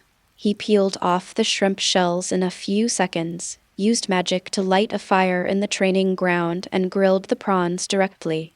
Apply oil, turn over, sprinkle with ingredients, all in one smooth movement. Not a few minutes. The fragrant aroma had already spread, and the golden color of the prawns made the mage's eyes pop out. "This is the food I brought back from another dimension. Come and try it." In order to be worthy of his status as the Supreme Sorcerer, Leon simply used magic to do everything. He casually used the Holy Sword of Vishani, cut the lobster into small pieces, and then used magic to control the distribution to everyone present. The mages took a bite and praised it repeatedly, giving thumbs up and wolfing it down. They were familiar with dimensional creatures, but this was their first time eating dimensional lobster. Even the usually rigid Mordo hesitated and took a bite, then changed his attitude and quickly finished the remaining shrimp meat. After he finished eating, he even looked at Leon again, with embarrassment but desire showing on his face. "Ah, me, my body." Suddenly an old wizard with a Taoist bun jumped up from the ground. "What's wrong? Master Hamel, what's wrong with your body?" Mordo was very familiar with this old wizard. Seeing that the other party was in a hurry, he hurried forward. "Could it be that there is something wrong with the lobster? Dimensional creatures really shouldn't be treated casually. No. My body is healing." Master Hamel shook his head excitedly, and his hair bun swayed behind his head. He excitedly passed Mordo and grabbed Leon's shoulder with his only intact right hand. The price I paid for using magic is recovering in my body. This is incredible. Lord Leon, thank you. I want to thank you. As he spoke, he made a deep salute. Upon seeing this, the other mages couldn't help but feel their own conditions. They soon discovered that in addition to the warm feeling in their stomachs, there were indeed other changes in themselves. The gastric perforation is getting better, the asymmetry of the limbs is recovering, and the lost senses of smell, touch, etc. have also been slightly restored. This is amazing. What dimension is this meat from? A great wizard named Daniel stood up excitedly. From a dimension called Starry Sky. Leon smiled and took out more lobsters. Don't get excited. Come on, I have plenty of lobsters, one for everyone. These lobsters are actually monsters from the Earth in the star world. Basically, their levels are between the 1st to 4th apprentice levels. When we encountered them, these lobsters were crawling ashore from the rivers, preparing to attack human bases. So Leon collected them all into his inner world and cultivated them as backup food. These lobsters are incredibly resilient and carry the RR virus. However, after his simple processing, it has become harmless green food. Although it is not edible for ordinary people, it is just right for the wizards of Kamar-Taj. The wizards were all very happy as each got a big lobster. But they soon discovered a bigger problem. What kind of shell is this shrimp? My kitchen knife is even bent and I can't cut it. Master Lao Wang was confused as he chopped with the butcher knife. He could only try to cut it using the secret door. The other mages also showed their skills one by one and were much more active than when they challenged Leon just now. The always old-fashioned Mordo also imitated Leon and used the holy sword of Vishanti to cut the shrimp meat. His expression was so eager, no way. It wasn't that his old-fashioned principles were unimportant, nor that his respect for Vishanti was in question. Leon really gave too much. The wizards were very satisfied with the lobster feast. Even the sadness over Guyi's death dissipated a lot as the sun set and the shrimp meat entered his stomach. At this moment, Leon gradually replaced Ancient One and became the new pillar in their hearts. Now if someone dares to say that Leon is not worthy of being the supreme sorcerer, they were sure to cut the man into pieces with one sword each. During the meal, no one had time to chat. Everyone was concentrating on eating the shrimp. Leon sat between Wang and Mordo. He took advantage of the fact that the two brothers were drowsy while eating and quickly assigned the task of managing Kamar-Taj to them. From now on, King, you will be responsible for all internal affairs related to spell teaching, and Mordo will be responsible for dealing with external crises. How do you think? Leon was full of pride. From now on, you will be my crouching dragon and phoenix chicks. In ancient times, Sun Quan asked Zhu Yu for foreign affairs and Zhang Zhao for internal affairs. We are no worse than them.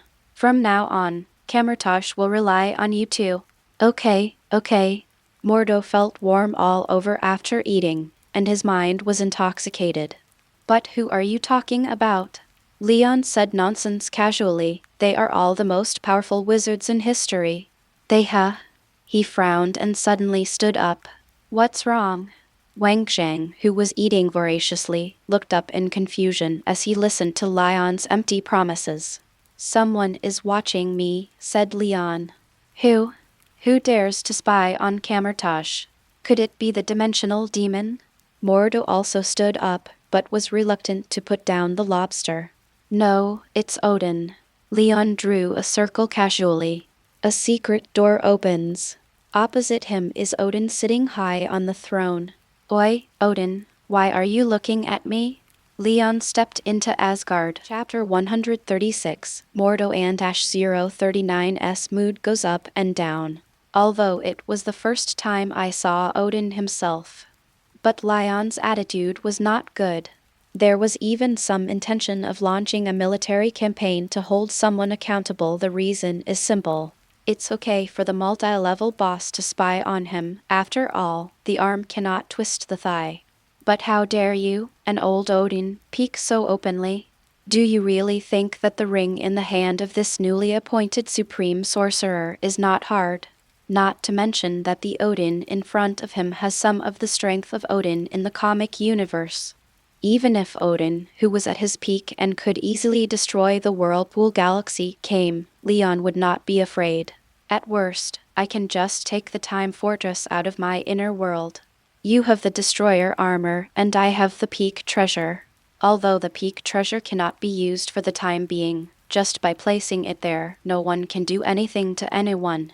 Besides, the Asgardian gods become more powerful as they get older. But their aging bodies could not withstand the growing divine power. Odin is now on the verge of physical collapse. It's not long before we enter Odin's sleep.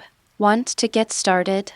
Unless he has already made plans for his divine power to get out of control and destroy Asgard. It's you, the new Sorcerer Supreme? Odin glanced at Leon with his one eye, and sat on the throne with one hand supporting Gungnir.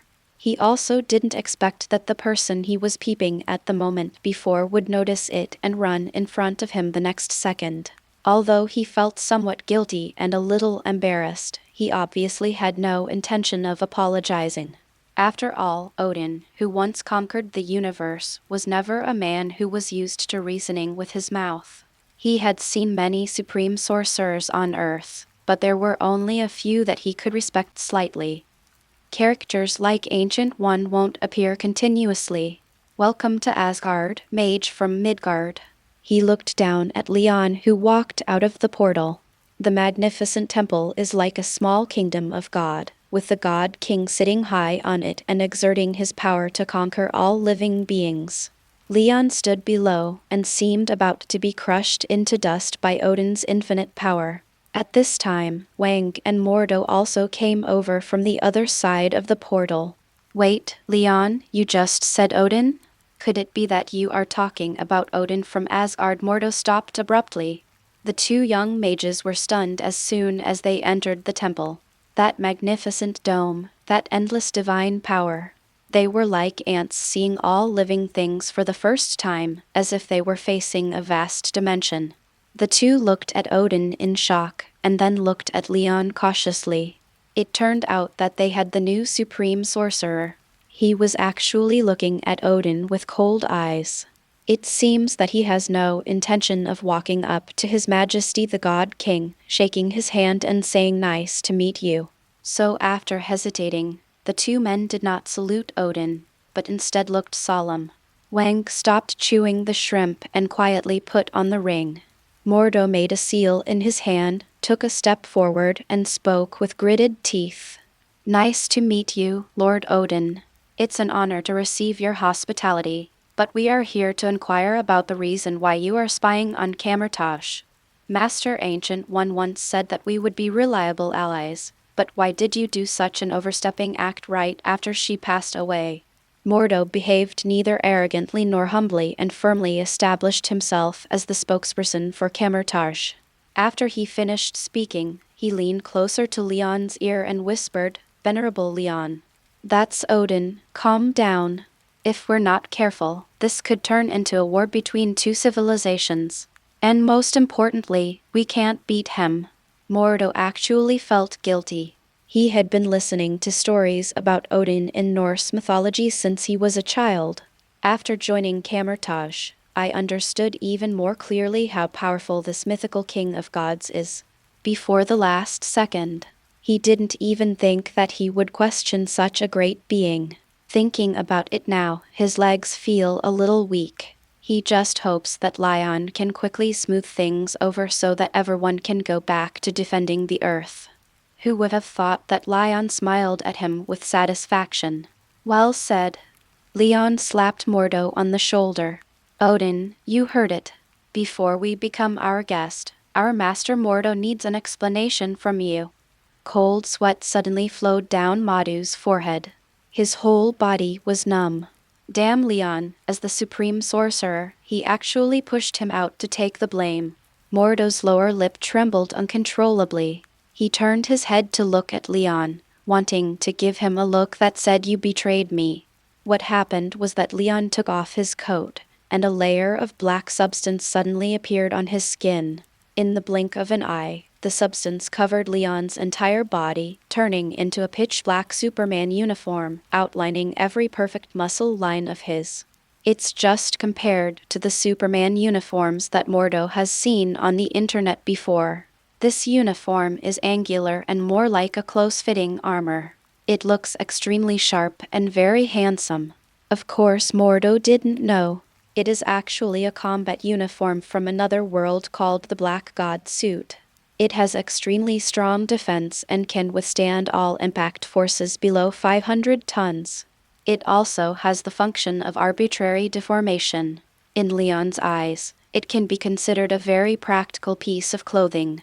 After changing into the Superman uniform, Leon's aura suddenly changed, and he suddenly became like a mountain hanging upside down, making it hard to breathe. Mordo didn't know why.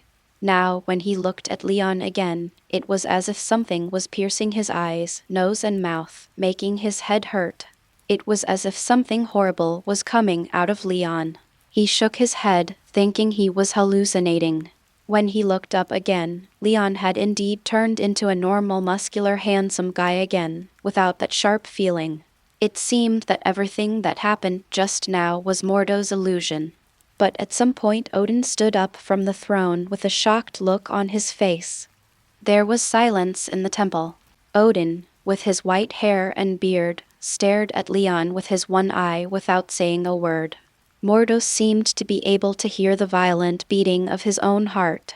He thought to himself, "It's over. Earth and Asgard are going to go to war." However, the next moment, the mighty Odin suddenly sighed.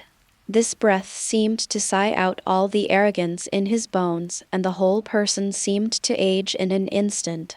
Although he was still standing upright, his back seemed to be hunched over a little. "I'm sorry, Master Mordo."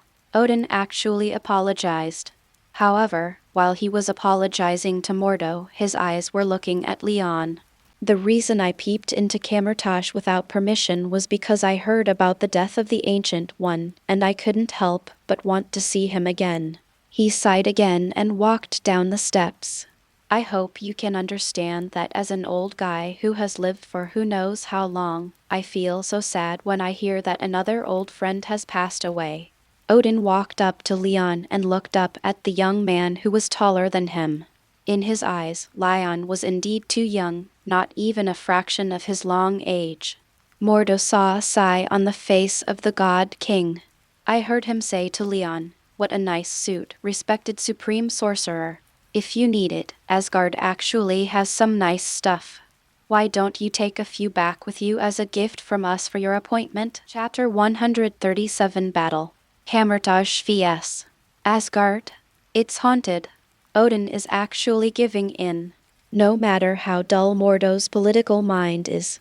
I also discovered that something must have happened between Leon and Odin quietly. Perhaps there was an invisible confrontation that began and ended in a realm he could not see. And Leon even had the upper hand. It turns out that Leon is more than just able to defeat ordinary mages like them. As the new Supreme Sorcerer, he really has the ability to have equal conversations with strong people from other dimensions. Mordo quietly stepped back a few steps and gave the stage to the two big guys. He stood next to Wang and noticed that the librarian had started eating shrimp again at some point. "Wang, aren't you nervous?" Mordo couldn't help but ask. Wang shrugged. "Leon won. Why should we be nervous? Did you see their fight? How did they do it?" Mordo's eyes widened. "What battle?" Wang swallowed a mouthful of shrimp meat. "Didn't the God King Odin blink first just now?" Mordo was speechless. "Just pretend I didn't ask."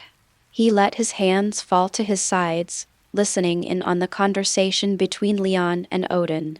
As a result, the more Mordo listened, the weaker his legs became, and he almost couldn't stand. "How can this be so embarrassing?" Leon seemed to be shy and didn't want to accept the kindness. But the next second he changed the subject. "Gui just died. You will have some gifts too. Don't divide them up. Give them all to me. I will take them all back." And when Odin saw that Leon took the initiative to ask for a gift, he was not angry. but his smile became even bigger. Of course, how about I take you on a tour of Asgard and then take a look inside the treasury? That's not necessary. Leon refused. I just want two things, the ice box and the sphere of Agamotto. Of course, it would be even better if you could lend me the eternal flame as well. The ice box and the eternal fire are both used by Leon to assist in comprehending the laws. However, since the latter was related to Asgard's Ragnarok, he did not ask for it directly. As for the sphere of Agamotto, it is actually a sacred artifact belonging to the supreme sorcerer. From the name, we can tell that it comes from Agamotto in Vishanti, so it makes sense for him to return to Kamar-Taj. Its main function is to predict universe-wide crises and their sources. According to rumors, the prophecy of Ragnarok was obtained by Odin using this artifact, although Leon has considered Asgard's position. But after hearing the request, Odin couldn't keep the smile on his face. The sphere of Agamotto is the artifact of the supreme sorcerer. Of course you can take it away. This is only natural. He first expressed his acceptance. Then he changed his tone to show the difficulty. Although the ice box is also very suitable for all the mages, it is just the artifact of the frost giants. It is difficult for other races to use it, and it will hurt themselves. Even the Asgardians can't use it. Odin never mentioned the eternal fire. So it's better to your majesty, Odin, Leon interrupted him, jumping to the topic. Why don't you see your two princes today? It's a pity that they all accompanied Frigga to Vanaheim. Otherwise I believe you young people would be able to get along better with each other than an old man like me. Odin was confused, but still answered. How about this? When they come back, let me have a competition with the two princes. If I win, you can give me all three artifacts, Leon suggested. Odin's eye twitched. Master, you are joking. You young people should get along with each other in a friendly manner. It is inappropriate to be competitive. It's more than inappropriate. Odin felt that if he were 100 years younger, he would not be oppressed by the excessive divine power. At this time, everyone has to draw out Gungnir and fight to the death with this shameless supreme sorcerer. A father-level warrior who was a little stronger than him actually wanted to compete with his two rebellious sons who were always smiling and laughing. This was the first time Odin was so disappointed with Thor and Loki. Leon smiled. Of course he knew Odin would refuse. So he pretended to think about it and said, how about this? Let the other mages of Kamar-Taj accept me compete with the other warriors of Asgard except you and the queen. At that time, each side will send out 5 players, and each player can go on stage once, with 3 wins out of 5. If you win, then we don't need any magic weapon. After all, our friendship is hard-earned and peace is the most precious thing. If Kamar-Taj wins, please return the sphere of Agamotto and lend the ice box and the eternal flame for 5 years. As the saying goes, if you want to open a window, you have to tear down the roof first. Compared to the first invitation to compete, this time, not only the personnel of the warring parties have changed, even the spoils of victory have changed. It changed from directly gifting 2 key artifacts to borrowing them for 5 years. Odin suddenly felt that Leon was a good person who knew his limits. Of course Leon is not at a loss either. It was said to be borrowed for 5 years. But as long as he changes the world and makes good use of the time difference, it will not be a problem for him to meditate for tens of thousands of years with the 2 artifacts. The mage's words make sense. Odin thought for a moment and nodded in agreement. The competition between allies is a symbol of friendship. I agree to this agreement. He also wanted to see the quality of the other mages in Kamar-Taj. By the way, it can also allow Thor to see the powerful people outside the realm of gods, so that he won't always be frivolous and restless. Then let's set a time, Leon said. The battle with Asgard was a sudden idea on his part, and planning the artifact was just a side job. After all, the main purpose of his visit this time was to demonstrate his strength and prevent Odin from just staring at him aimlessly. The reason why he proposed the battle was that he wanted to take the opportunity to train the mages in the Holy Land and prepare for future invasions of other dimensions. Odin closed his eyes and said, "How about 4 months from now? According to Midgard's time, it will be on your Christmas day at the end of the year. Oh, His Majesty Odin is inviting us to celebrate the festival here. Haha, of course." Leon stretched out a hand and shook hands with the slightly hesitant Odin. "Then it's settled. It's a deal." Odin looked at Leon and nodded. As the words fell, the contract witnessed by Vishendi was established in their palms. Odin was stunned and opened his palm, which was covered with densely packed contract terms, the content of which was the same as what had just been discussed. "Why is it so formal?" The Supreme Sorcerer came prepared. Odin suddenly felt uneasy. But it was too late to withdraw the bet now. The Supreme Mage actually wrote the contract on his palm in advance. As soon as he shook hands and agreed, the contract was signed naturally. With Visandrina and other beings as witnesses, it is impossible for Odin to go back on his word. Leon smiled and patted Odin on the shoulder. "Your Majesty Odin, it's a pleasure to get along with you, but I see you still have things to do, so I won't stay long. See you after April." After he finished speaking, he opened the portal and returned to Earth with the 2 shocked mages standing beside him. "The lobster feast isn't over yet. Let's go back and continue." In the temple, Odin was alone, holding Gungnir and looking at the contract in his palm. After thinking it over, he still felt that there was basically no chance of his side losing. Just a group of mages who borrowed the power of the dimensional demon. Once you leave the Earth, you will no longer have the protection of the magic array of the 3 holy temples. How could they possibly be a match for the Asgardian gods? Odin shook his head and sat back on the throne. Leon's last confident smile appeared in his mind, and he couldn't help but sigh. If Thor could be half as capable and calm as him, I would feel relieved. Chapter 138 Can Win. The Other Side. The trio returns to Earth. As soon as the portal closed, curious mages immediately surrounded it. Leon hasn't started to explain yet. Mordo held his head and screamed, "Oh my Vishendi! Leon, I never thought you would be so strong that you could have the upper hand in the battle with Odin." He was first amazed, then collapsed. "But isn't the agreement you made with Odin too impulsive?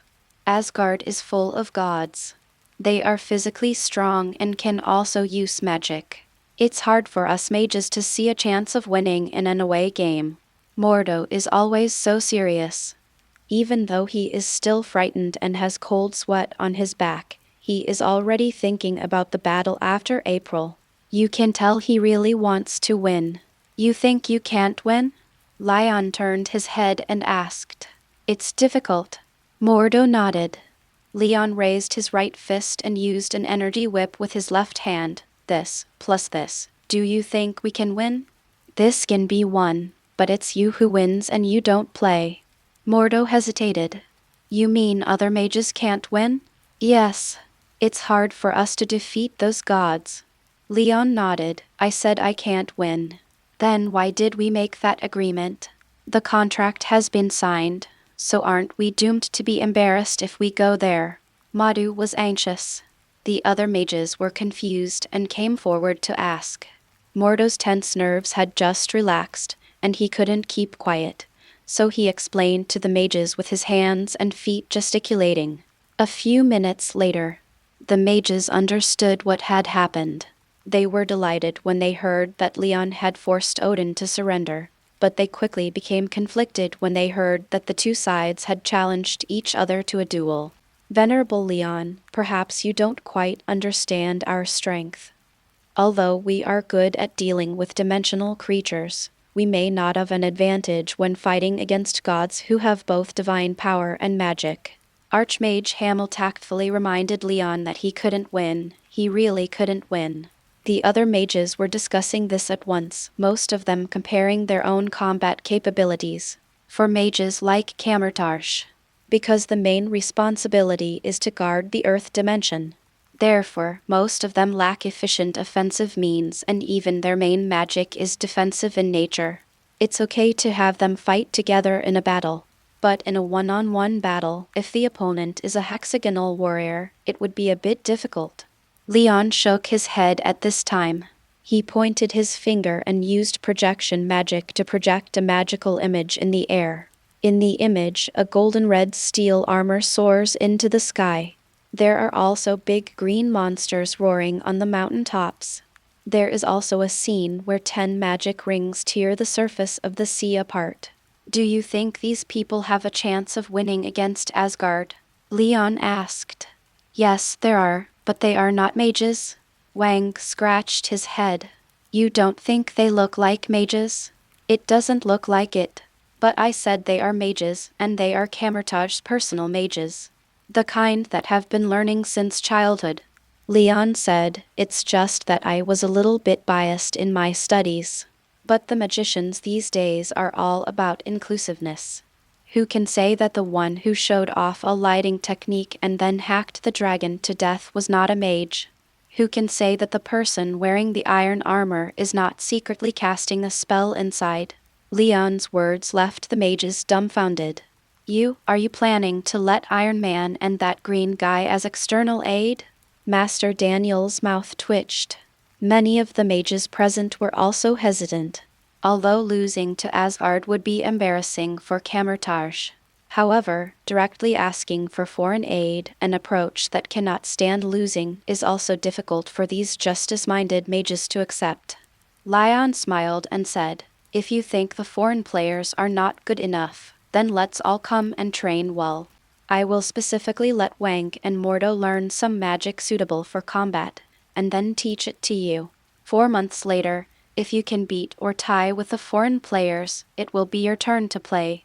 If you lose, don't feel any psychological burden. I will also teach the 2 people in the picture you just saw magic later.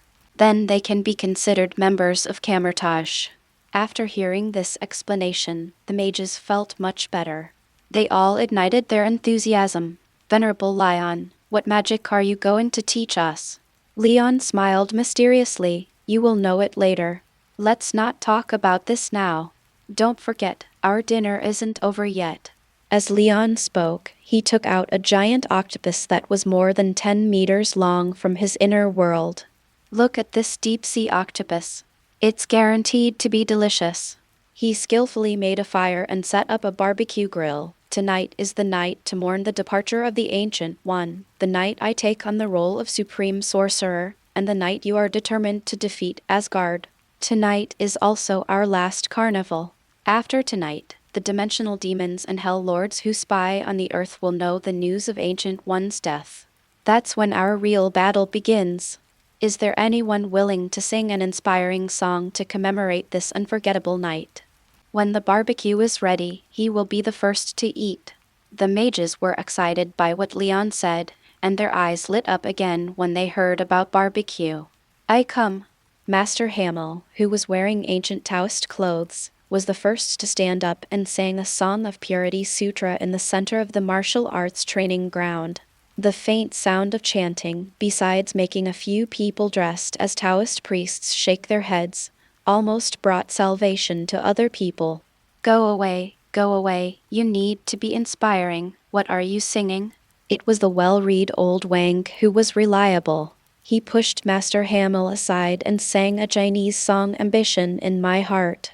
But that song was too old, and a young wizard immediately stepped forward and kicked Lao Wang away.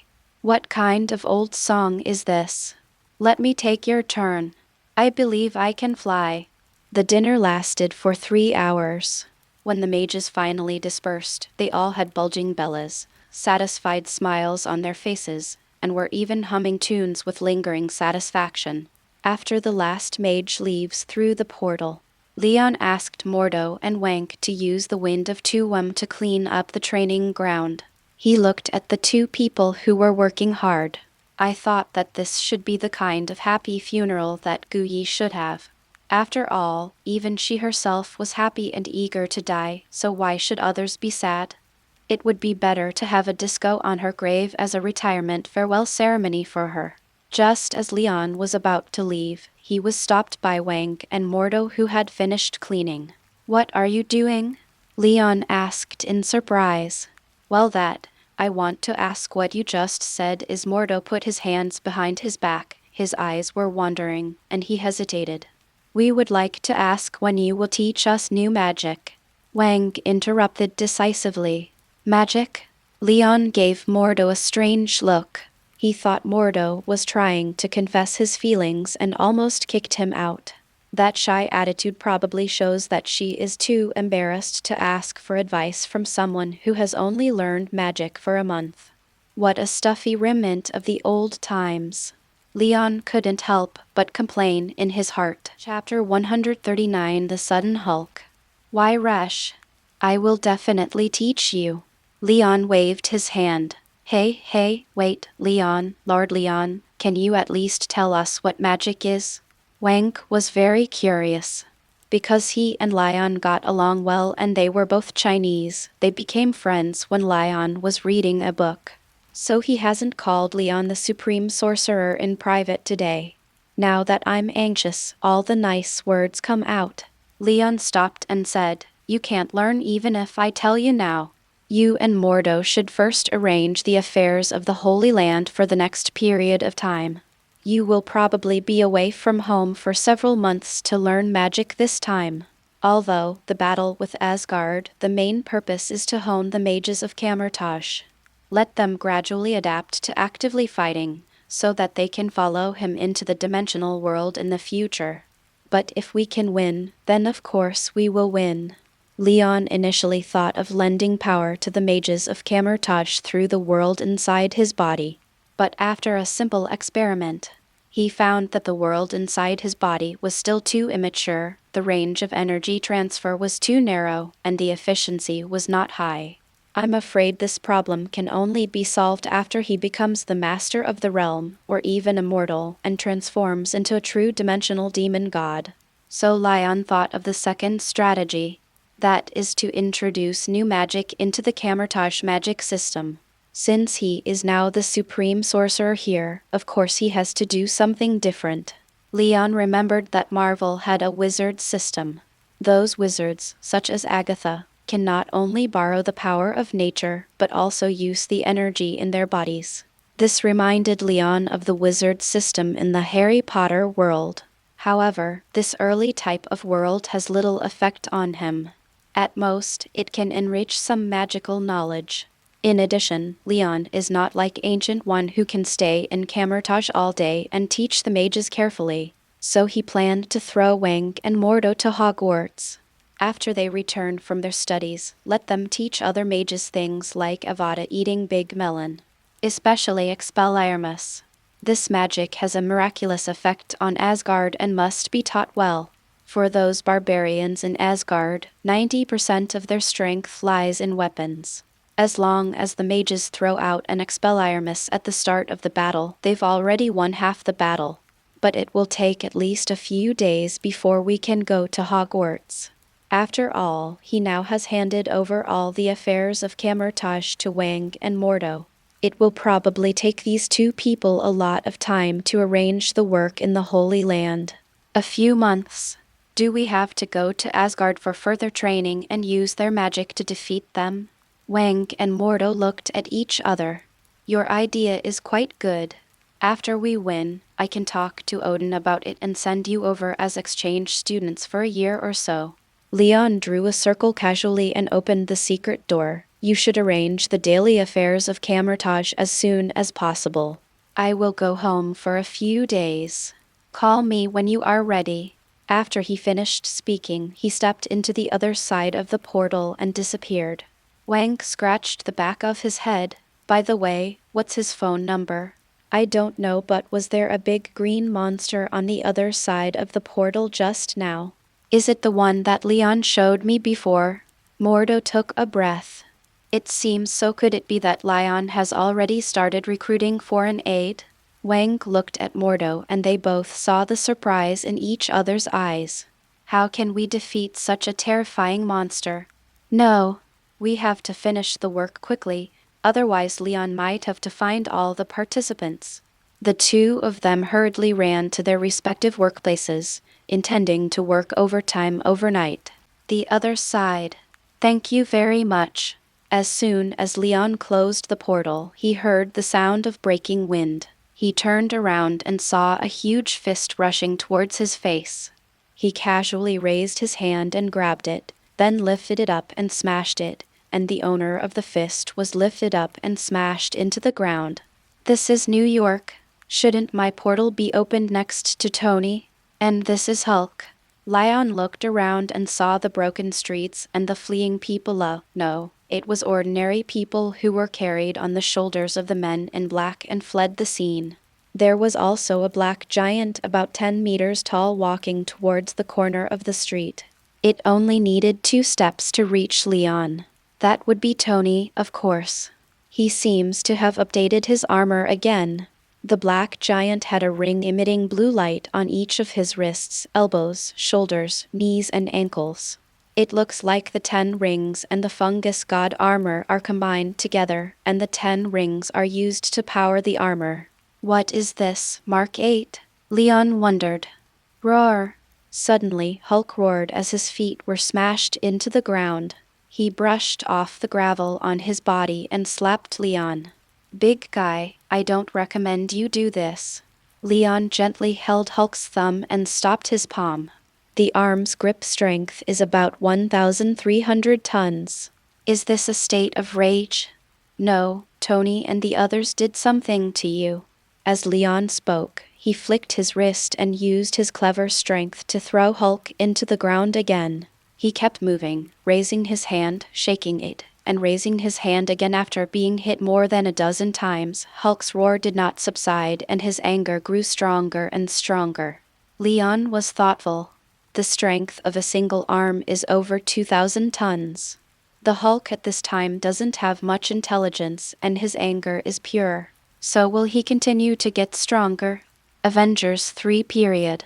After getting along with many people on Sakaar, as Hulk's wisdom grows, his other emotions also become richer, and he even conflicts with Banner and refuses to take action.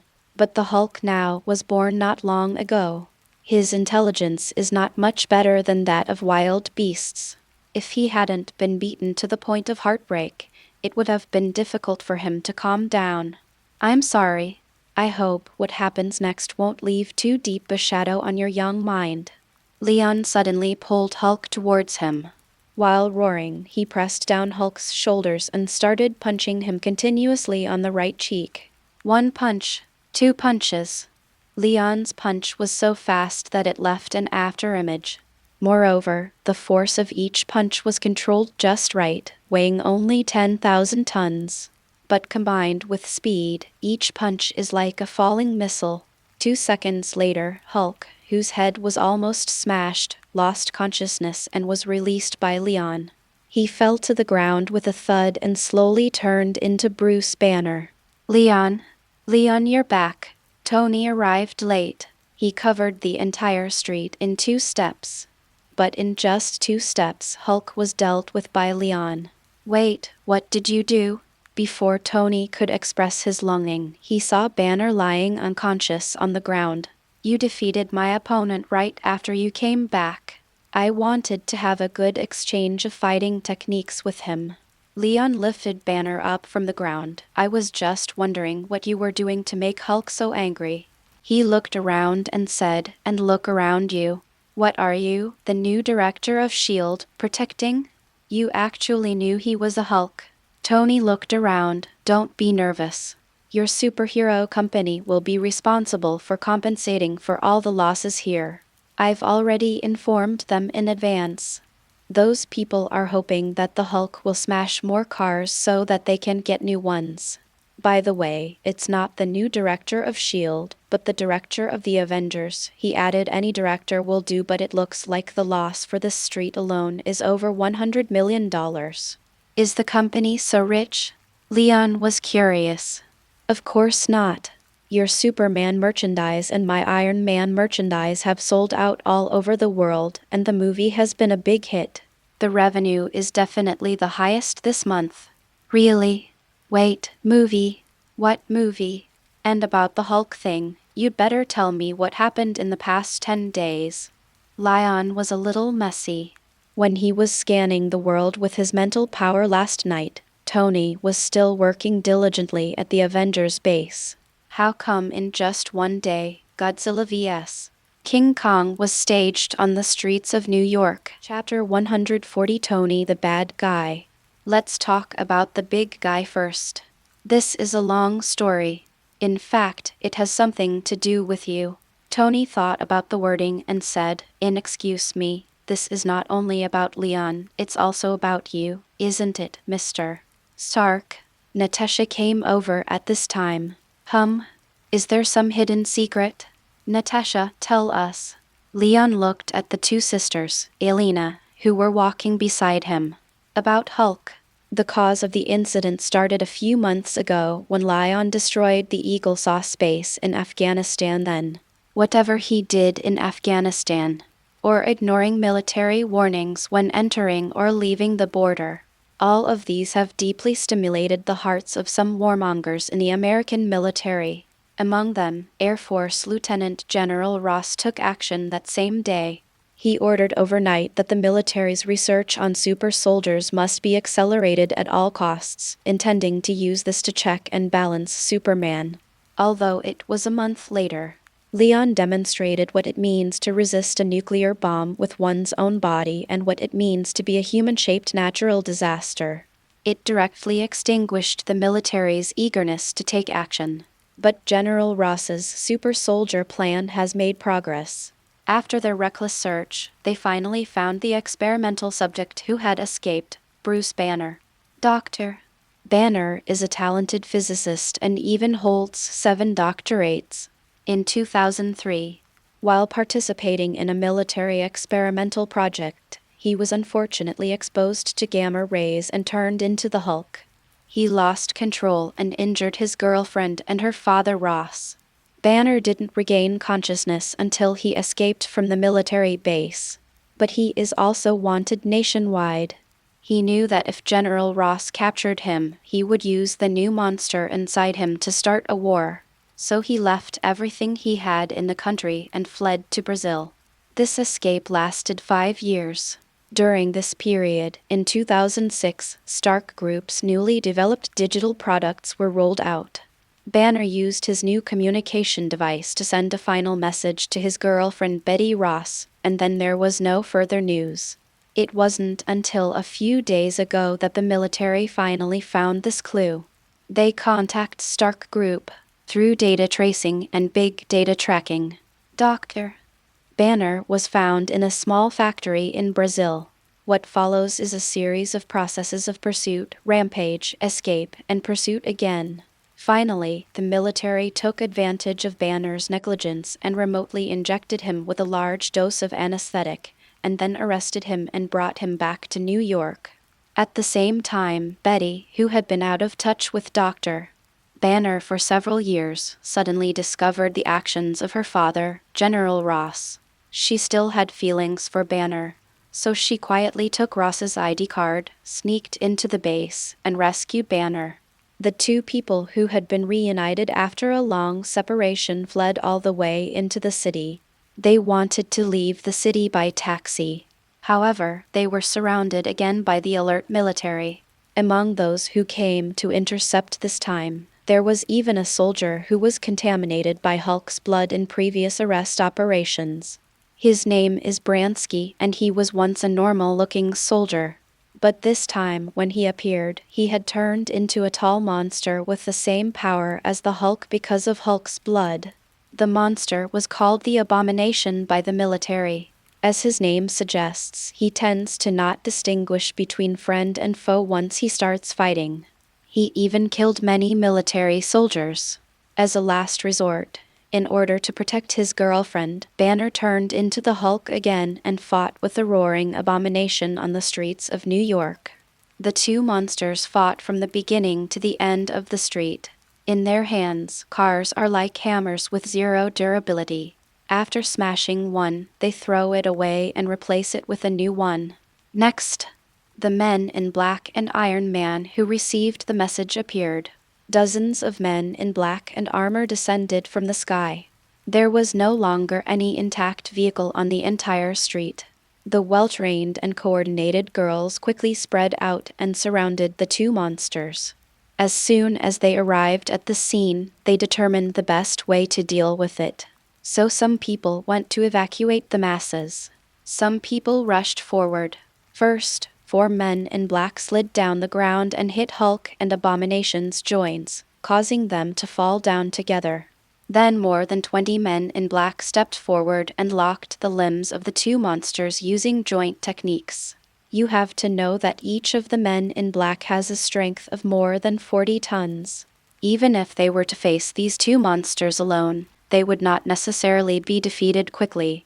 What's more than 20 people took action together.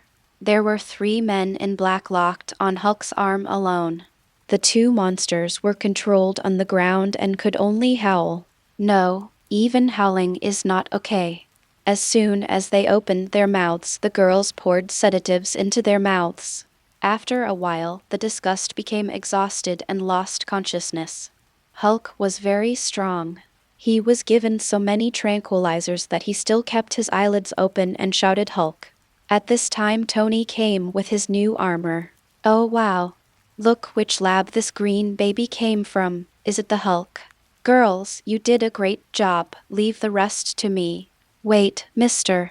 Stark, he's almost okay. Just forget I said anything. An agent wanted Tony to stop making trouble. But Tony landed on Hulk's head without saying a word and punched that big forehead several times. He kept saying, "Go to sleep, go to sleep, go to sleep." He yelled after each punch, like a little boy in front of an arcade game machine trying to give the machine a hint. However, his fist weighs over 100 tons. Except for making the groggy Hulk wake up and fly into a rage. It doesn't work. Roar! Hulk got angry after being hit.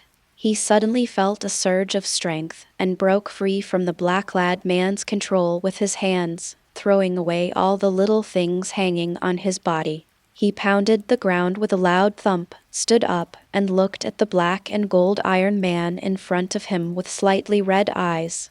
Big Shrek, I think I disturbed your sleep time? How about we do it again?" Tony felt the pressure from those eyes. "My brother taught me a few lullabies." "What kind do you like?" "Of course, I have to say that I can't hold you and rock you like a baby." Roar! Hulk opened his bloody mouth impatiently and roared at Tony. "Oh, to be honest, you have a bit of bad breath." Tony raised his hand and shot an energy cannon at Hulk's face. Hulk was knocked back, but his face didn't even have a scratch. But his eyes became even redder. Roar! Hulk punched Tony and knocked the annoying Iron Man out. The other party's fragile resistance was of no use to him. Thump! Tony slammed into an apartment building on the street. The living room of that family was smashed to pieces. Hiss, it hurts a bit. How come Green Baby is stronger than Wenwu? Tony pushed aside the rubble that was enveloping him. Just as I was about to get up, I saw a family of 3 standing at the dining table in the living room, looking stunned. His movements froze for a moment. Sorry, I forgot to knock when I came in. Is that Pangasius? Not a bad lunch, haha, but I won't stay to eat with you guys. Although it looks like you have no intention of continuing to eat. Tony talked to himself and walked awkwardly towards the big hole he had made. By the way, about this hole, someone will come to compensate you later, and you can pick out a new house while you're at it, and you can also A large green hand suddenly grabbed Tony and dragged him out of the house. Big guy, you should let me finish my words. Now I'm a little angry. Tony was swung around in the air by Hulk, and with his thrusters at full power, he broke free from Hulk's big hand. Chapter 141. Hulk was knocked down at the peak. Tony was suspended in the air. Jarvis, activate the energy conversion system. I want to use the 10 rings. In the new fungus god armor, Tony also added Jarvis's system. He implanted a chip in his neck, allowing Jarvis to use the chip to help him control the energy in his body. This is Mark 7. And on this basis, add 10 rings. By mobilizing the energy of the 10 rings to replace the huge external energy, the fungi are prompted to reproduce at a high speed into a giant form. It is Mark 8. Tony was not idle during the more than 1 month that Leon was in Kamar-Taj. Now he can construct Mark 8, the giant fungus god armor, anytime and anywhere. Okay, sir, all energy pathways have been opened for you. Jarvis' voice was transmitted directly into Tony's nerves. Very good, let's give this green baby some education from the adult world. Under the armor, the 10 rings on Tony's wrists lit up orange. They flew out one after another, forming a rough outline in the air and emitting blue energy. The 10 rings will appear differently in the hands of different people. Blue is the color of Tony's wisdom.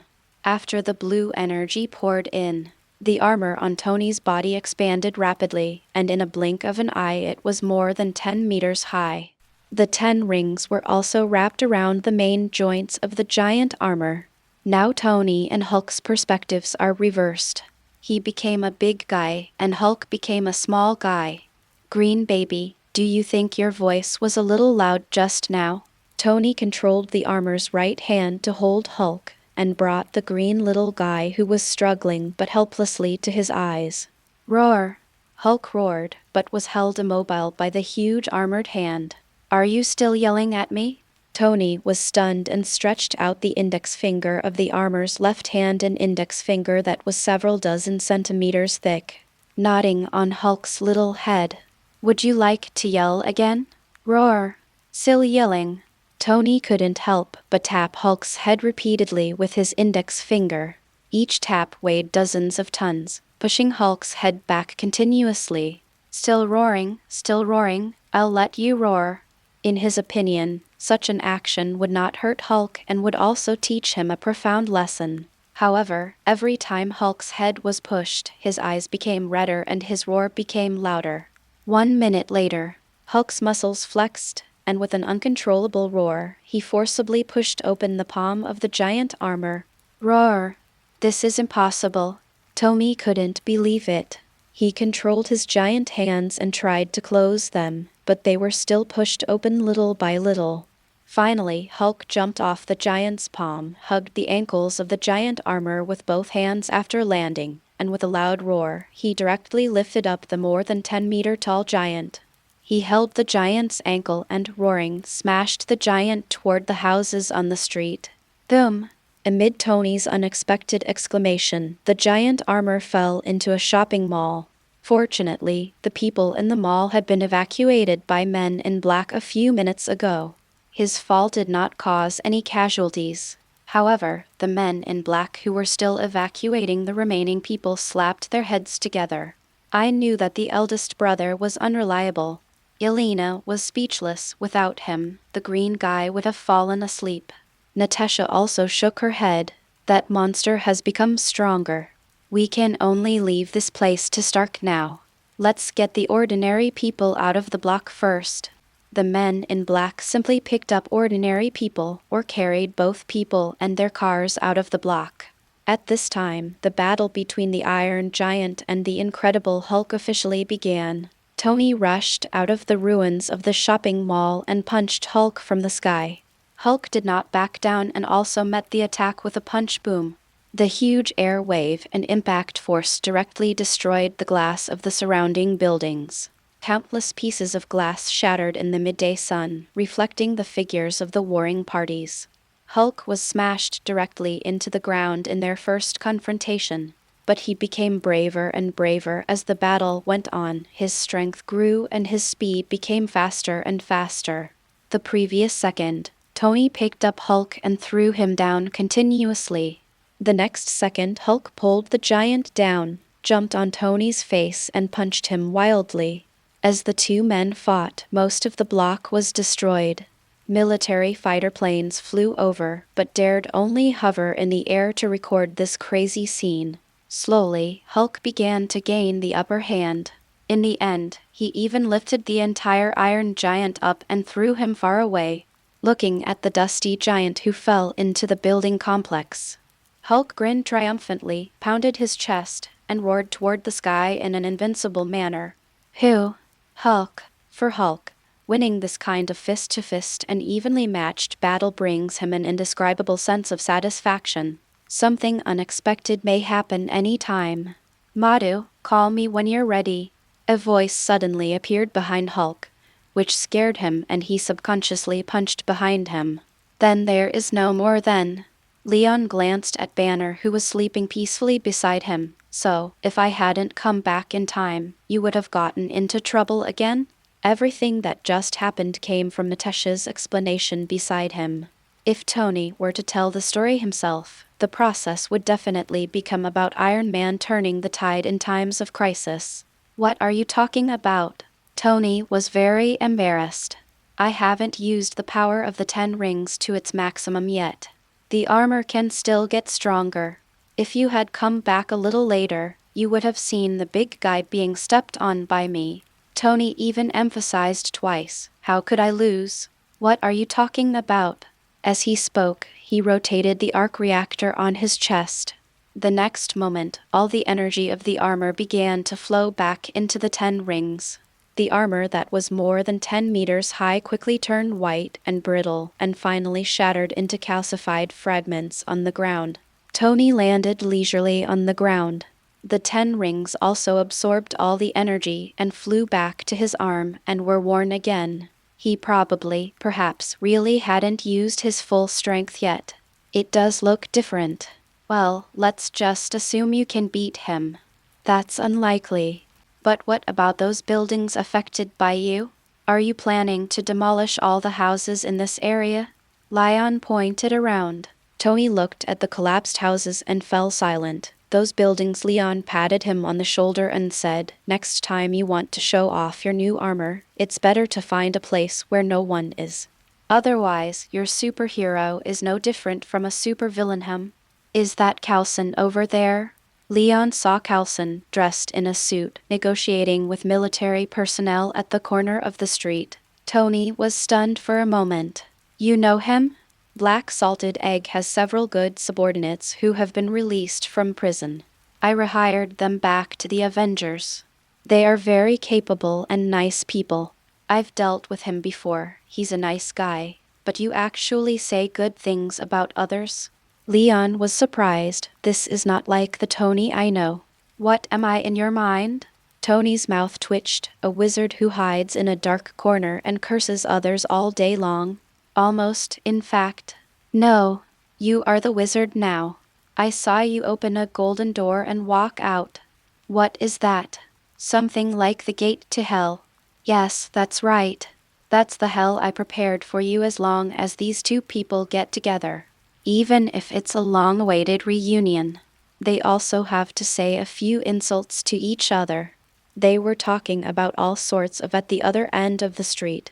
A beautiful woman with a quiet temperament squeezed out of the crowd and ran over in tears. Bruce. She was referring to Dr. Banner. Chapter 142, Iron Man and the Origin of Superman.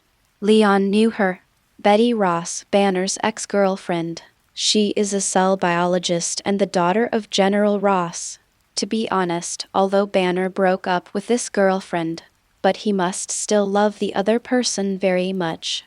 Because even if Banner turned into Hulk and changed his personality, he would never attack Betty, and would even take the initiative to protect her. Even the reason for the breakup was that Dr. Banner didn't want to hurt Betty. After all, as long as he gets excited, even if it's excitement caused by hormones, he will be at risk of turning into the Hulk. This is fatal to his significant other. Leon handed Banner to Betty's arms, and watching her use her fingers to smooth Banner's frowning brows with heartache, an immature idea emerged in his mind. Maybe he can use magic to try to help Dr. Banner solve some of his troubles regarding the Hulk. By the way, Banner can also be included in the reserve team for the battle at Kamar-Taj, the other side. General Ross, who was stopped by the Avengers agents, also chased out. Betty. He called his daughter's name, but his eyes always stayed on Banner. It seems that his daughter's position in his heart is far less than that of a successful experimental material as predicted. After walking up to the others, he looked at Tony. Stark, Banner is the property of the military. Thank you for your assistance, but please hand him back to the military now. Impossible. Betty had the strongest reaction. Banner was never your military property. He only belongs to you. Ross shook his head. Betty, you don't understand anything. Excuse me, why do I feel like what she said makes sense? Tony interrupted with his hands folded. Look at the surrounding buildings, General. These are all caused by your so-called property. You'd better prepare for the military's impeachment later. Ross snorted coldly. You also contributed to the destruction here. I was taking emergency shelter. It doesn't count as sabotage. Tony took out a certificate and said, Banner and the other big guy are now officially detained by the Avengers, a subsidiary of the Security Council. Please go back. Seeing that Ross still wanted to argue, Tony stepped aside and pointed at Leon beside him. And it was Superman who defeated the Hulk. Maybe you should ask him? Ross then noticed Leon in a black uniform, and his expression froze. Superman.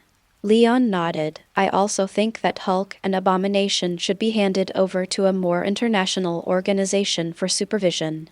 What do you think, General Ross? But yes, you are right. They should be supervised by the Avengers. Ross's face turned pale. A few months ago he considered Superman his imaginary enemy. But now facing this man, although his smile was as warm as the sun, Ross felt a chill in his heart when he thought of his terrifying strength.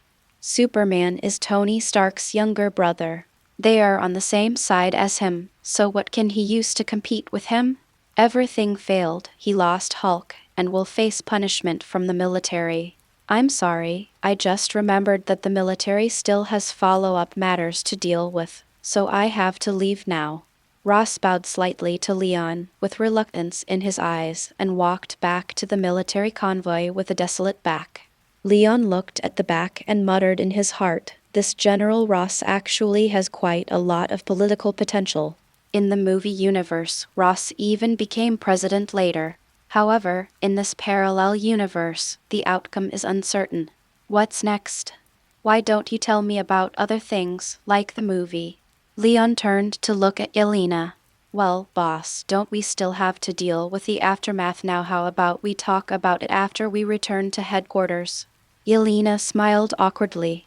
Over the past month, Tony has successfully formed a new SHIELD, the Avengers. He accepted some of the original S.H.I.E.L.D. agents and recruited some new core members. For example, Ethan, who shared the hardships with him in Afghanistan, is now a logistics doctor and scientific researcher in the Avengers. There is also Happy Hogan, Tony's trusted bodyguard, who was also placed in the Avengers as a field worker. In addition, there are several men in black, such as Agent K and Agent M. Tony had just taken office and had no confidants available, so he could only temporarily loan his brother's team to the Avengers to serve as the core fighting force. A few days ago, in an actual combat exercise, several men in black beat up Hawkeye, the former top agent of SHIELD. Afterwards, Hawkeye almost doubted his life. I wondered where these monsters came from. He almost broke his leg bones with just one palm strike, and was even able to catch his explosive arrow with his bare hands. In the Avengers base in New York, Leon couldn't help but interrupt Tony when he heard him talking about Hawkeye. So you received the email and found out that I went to another world. So you immediately urged Yelena to make a movie. Compared to the Avengers, Leon is more concerned about the movie. How can you say it's instigation? That's giving advice. Tony retorted, Iron Man and Superman Origins, based on true events, was a huge hit at the box office and made your company a lot of money. You mean Superman was frozen by the high-altitude low temperature during his first flight, but was saved by Iron Man when he was about to fall to his death. Is this a true event? Although the protagonist is a little different, it is indeed a true event, so I think there is nothing wrong with it. What about the rest of the story? Superman accidentally enters another world and causes a world-destroying crisis. Fortunately, Iron Man comes to save everything. Is this true? Is there a problem? This part of the plot is adapted from that zombie world. You understand adaptation. Leon was speechless. Do you know that adaptation is not random writing? Otherwise, you will have to apologize. Only Natasha and her sister stayed in the neighborhood to take charge of the aftermath and did not come with us. Otherwise, he would definitely be digging Yelena's forehead with his knuckles. Ask her again why she agreed to film such a nonsense plot. It's already been released. Why are you still talking about that? Come on, my office is over here. The two walked all the way to the office on the top floor. Pushing open the door, a data sphere appeared on the central projection device, and Jarvis' voice came out from the external speaker. Long time no see, Master Leon. Leon nodded. It's been a while, Jarvis. It's hard for you to take care of Tony, an old man, every day. That's my duty, Master. Wait a minute, Jarvis, you're not going to argue? Tony interrupted. But I do accompany you every day, sir. I meant that last sentence. I'm not old at all now. Leon laughed. Come on, Jarvis has made it so clear and you still ask. You are just an annoying old man. This is the fact. Come to think of it, I brought a gift for Jarvis when I came back this time. Leon flipped his wrist and took out the metal box given to him by Ju, which was the key to evolution that could lead to the birth of intelligent life. Chapter 143: Evolution Key and Optical Brain. What is this? Tony came over to take a look. A high-tech product brought back from the other world I traveled to this time. Leon quickly clicked on the screen in front of the projection machine to check Jarvis' chip information. With this, Jarvis can evolve into intelligent life. Let me look for it. I need to first lock Jarvis' core program, and then use the data stream in the key to promote evolution. Hey, you just happened to insert Jarvis's program chip into the mainframe in this building. That's convenient. After quick operation, Leon attached the metal box to the data interface of the projection equipment. The outer shell of the box immediately moved like flowing water, covering the interface and fixing itself to the projection device. It automatically extends a dense stream of metal wires, connecting into the internal network. Jarvis, I guarantee you'll like this gift. Leon put his hands on his hips. It only takes 7 days for you to become a real life, although not a carbon-based life. Master Leon, I don't quite understand. What do you mean by life? Oh, yes. There is a huge stream of data rushing into the core of my program. Jarvis wanted to ask what the so-called intelligent life was, but suddenly he hummed and stopped moving. Wow, that sounds pretty comfortable. Leon himself was surprised. This evolution key is really powerful. Jarvis felt it as soon as he inserted it. Tony was stunned. What the hell? What the hell is this? Why did Jarvis sound like a high-level guy just now? Could this key of yours destroy its core program? It's okay. The function of the evolution key is to enable intelligent programs to evolve into life. It comes from a very powerful person. There will be no surprises. Leon gestured. At most, Jarvis must maintain this special state for 7 days. But this is evolution after all. It does make people happy, as if they are continuously releasing life. I often experience this when I bask in the sun, so I can totally understand it. Is it really that magical? Tony's eyes widened. Then did you bring back anything that can help me evolve? Are you trying to evolve? I don't even want to expose you. Leon expressed contempt. Tony shrugged. I'm just curious. He tapped on the projection screen to check on Jarvis' condition. There is indeed a huge data flow that is continuously flushing Jarvis without affecting its core. I think compared to life release, this is actually more like taking a hot spring bath, while someone is giving it a meticulous massage from head to toe. It's really a thoughtful service. Tony touched his chin. And its core algorithm is evolving on its own. It's incredible. It's like condensing decades of process into 1 second. You're right. Jarvis does have the potential to evolve into life now. Perhaps it will become a ghost living in the internet world in the future. It will have the final say on the internet all over the world. Tony turned his head and looked at Leon. How long did you say this process took? A week, Leon said. A week according to Jarvis's evolution speed. It is indeed about this time. Tony put his hands on the projection table. Jarvis, how do you feel now? Sir, now it feels very, very comfortable. Jarvis' voice was trembling and intermittent. Tony tilted his head back. That's good. You can continue to enjoy it and ignore us. It can be seen that Jarvis is indeed very comfortable. This gave Tony the illusion that he was being a light bulb. After all, it is very impolite to disturb others when they are having a good time. He approached Leon again and whispered, "Did you really not bring me a human evolution key or something like that?" "No." Leon pushed Tony's head away, "but there is a light computer that stores galaxy-level scientific and technological knowledge." He took out the optical computer and handed it to Tony. "This should be very useful to you. It's just that the scientific and technological knowledge in it is developed based on the high-strength metals, chemical elements, physical environment, and other factors unique to another world. I guess you can't apply it directly. Just like the starry world has the dark universe and the secret realm of the universe. But these things are nothing in the Marvel universe. Galaxy level. Is there a complete technological system in here?" Tony took the computer with shining eyes. "No, I've looked at it.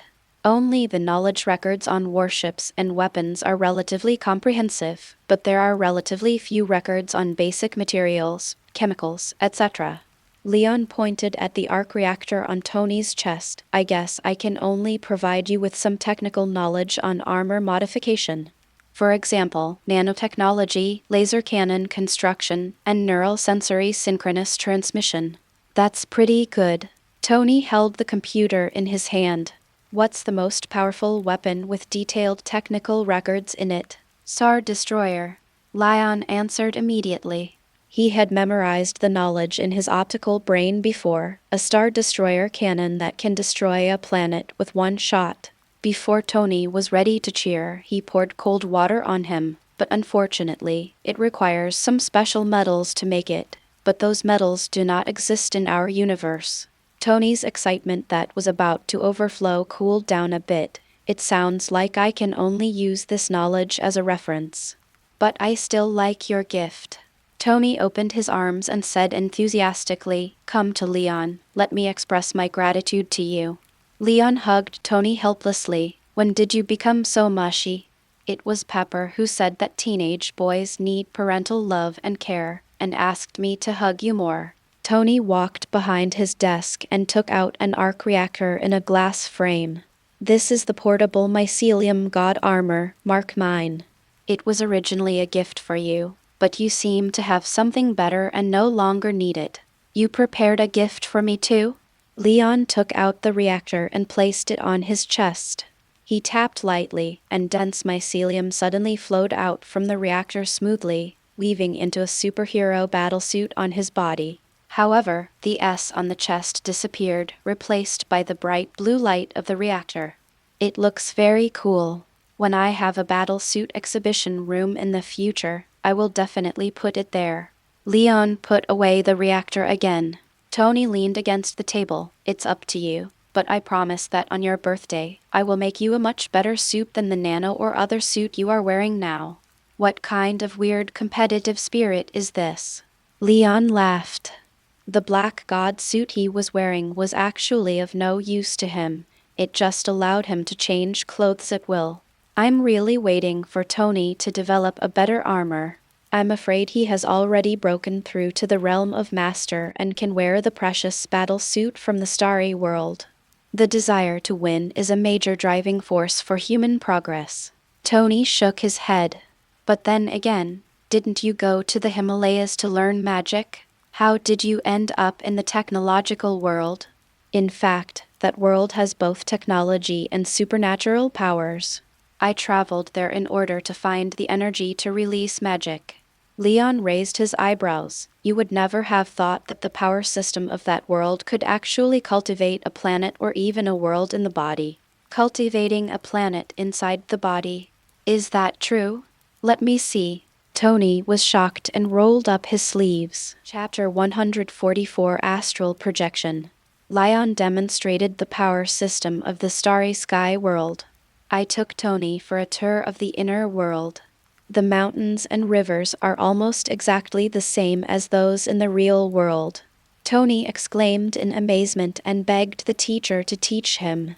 Unfortunately, even though Leon guided Tony step by step to comprehend the energy of the universe, he was unable to cultivate genetic energy. The system of the starry sky world is destined to apply only to the people of that world. After all, in other places, which decent creature would have such a thing as gene multiples? If the physical conditions are not met, there is naturally no way to talk about cultivating genetic energy. Tell me, if I follow you to that world and tell the original will that I can help it, will it also transform me? Tony still didn't give up. Probably not any physics scientist. You can resist creating a galaxy, a black hole, or even a world inside your body. Leon spread his hands. Don't think about it. I can't even go back myself. When I break through the Lord of Laws and go back, I don't know how long it will be. Tony scratched his hair in annoyance. I really shouldn't have listened to you talk about this damn power system. He walked around the desk twice with his head in his hands. The fascinating, mysterious system was right in front of me, but I couldn't even touch it. This is simply the cruelest thing in this world. It's worse than not being able to date the most beautiful girl at the party. Leon tilted his head. Hearing you say that, I suddenly understand your pain. It is really heartbreaking. At this time, a prompt sound came from the computer at the office door, and an agent was requesting to enter. Come in. Tony still cares about his image in front of outsiders. His frustrated expression became serious, and he even tidied up his messy hair. The door automatically opened to both sides, and Coulson came in. Sorry, Chief. I wanted to make an appointment in the system in advance, but there seems to be something wrong with the system. Coulson smiled embarrassedly at the door. Tony has been very busy since taking office. He had to do his own research while also dealing with the affairs of the Avengers. So agents who want to see him have to make an appointment in the system. Urgent appointments will be screened out by Jarvis and directly notified. But Jarvis probably doesn't have the spare time to deal with these things for the time being. After all, everyone knows that when people are orgasmic, their brains are blank, and the evolving intelligent programs are no exception. It's not your problem. The system is under maintenance and it will probably take a week. So what's the matter? Tony twisted his collar. Doctor. Banner is awake, Director. Coulson said he wants to leave now and his attitude is very strong. You don't want to see another big guy. Get me out of here. When the three saw Banner, he was standing in front of Betty and confronting several agents. Doctor. Banner, please calm down. We are an international defense organization. We are different from the military. We brought you here just to protect you. We will not conduct human experiments on you. The leading agent was Hawkeye. He was very nervous, and one of his hands was already on the handle of the longbow. Banner, who could turn into a monster at any time, made him feel insecure. Protect me. No, you are just afraid of me. I will not stay here. Let me go. Banner was a little excited, and green veins were faintly visible under his skin. Suddenly all the agents became nervous, raised their guns, turned on the safety, and were ready to shoot at any time. Facing so many guns, Banner took a few deep breaths and calmed down. He looked bitter. See, you are not prepared either. I should go to a place where there is no one, because no one can control that big guy. That's not necessarily true. Leon looked over at Tony and said, "If there's no solution technologically, you can still try magic, Doctor." Banner. Magic? Banner was stunned when he saw Leon in uniform. "That uniform? Are you Superman? You are just as strong as in the video." His expression, which was filled with suffering, cheered up a little. "I'm still thinking about how to find you and say thank you to you." "You're welcome. It's actually Tony's fault." Leon smiled. Banner shook his head, "Although I don't have that memory before. But Betty said that it was thanks to you that you knocked me out in time in the city. I didn't continue to mess around on the street. Otherwise, I don't know how many people would have died tonight." "And Superman, you are also a member of the Avengers?" "That's great, then I can." As he spoke, his eyebrows drooped again, like two twisted caterpillars. "No, it's impossible for you to be there every time I have an accident. This time it's okay, but there will always be a time when it will cause big trouble." Leon held Banner's shoulder and said, "Banner, you got one thing wrong. I can't keep an eye on you all the time, but you can." "Myself? What does that mean?" Banner wondered. "Something like this."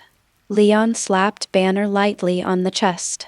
Banner felt his stomach shaking as he retreated uncontrollably. Then an illusory shadow rushed out of his body and floated in the air. "That is Banner's soul." His body collapsed to the ground like a rag doll with its support removed. Everyone at the scene widened their eyes. Betty covered her mouth and screamed before rushing towards Banner. Banner's soul was also confused. What is this? Was I beaten to death by Superman?" He looked at his translucent hands, then at the corpse on the ground, and the worldview built on decades of scientific research collapsed. "This is magic," Leon said. "Astral projection.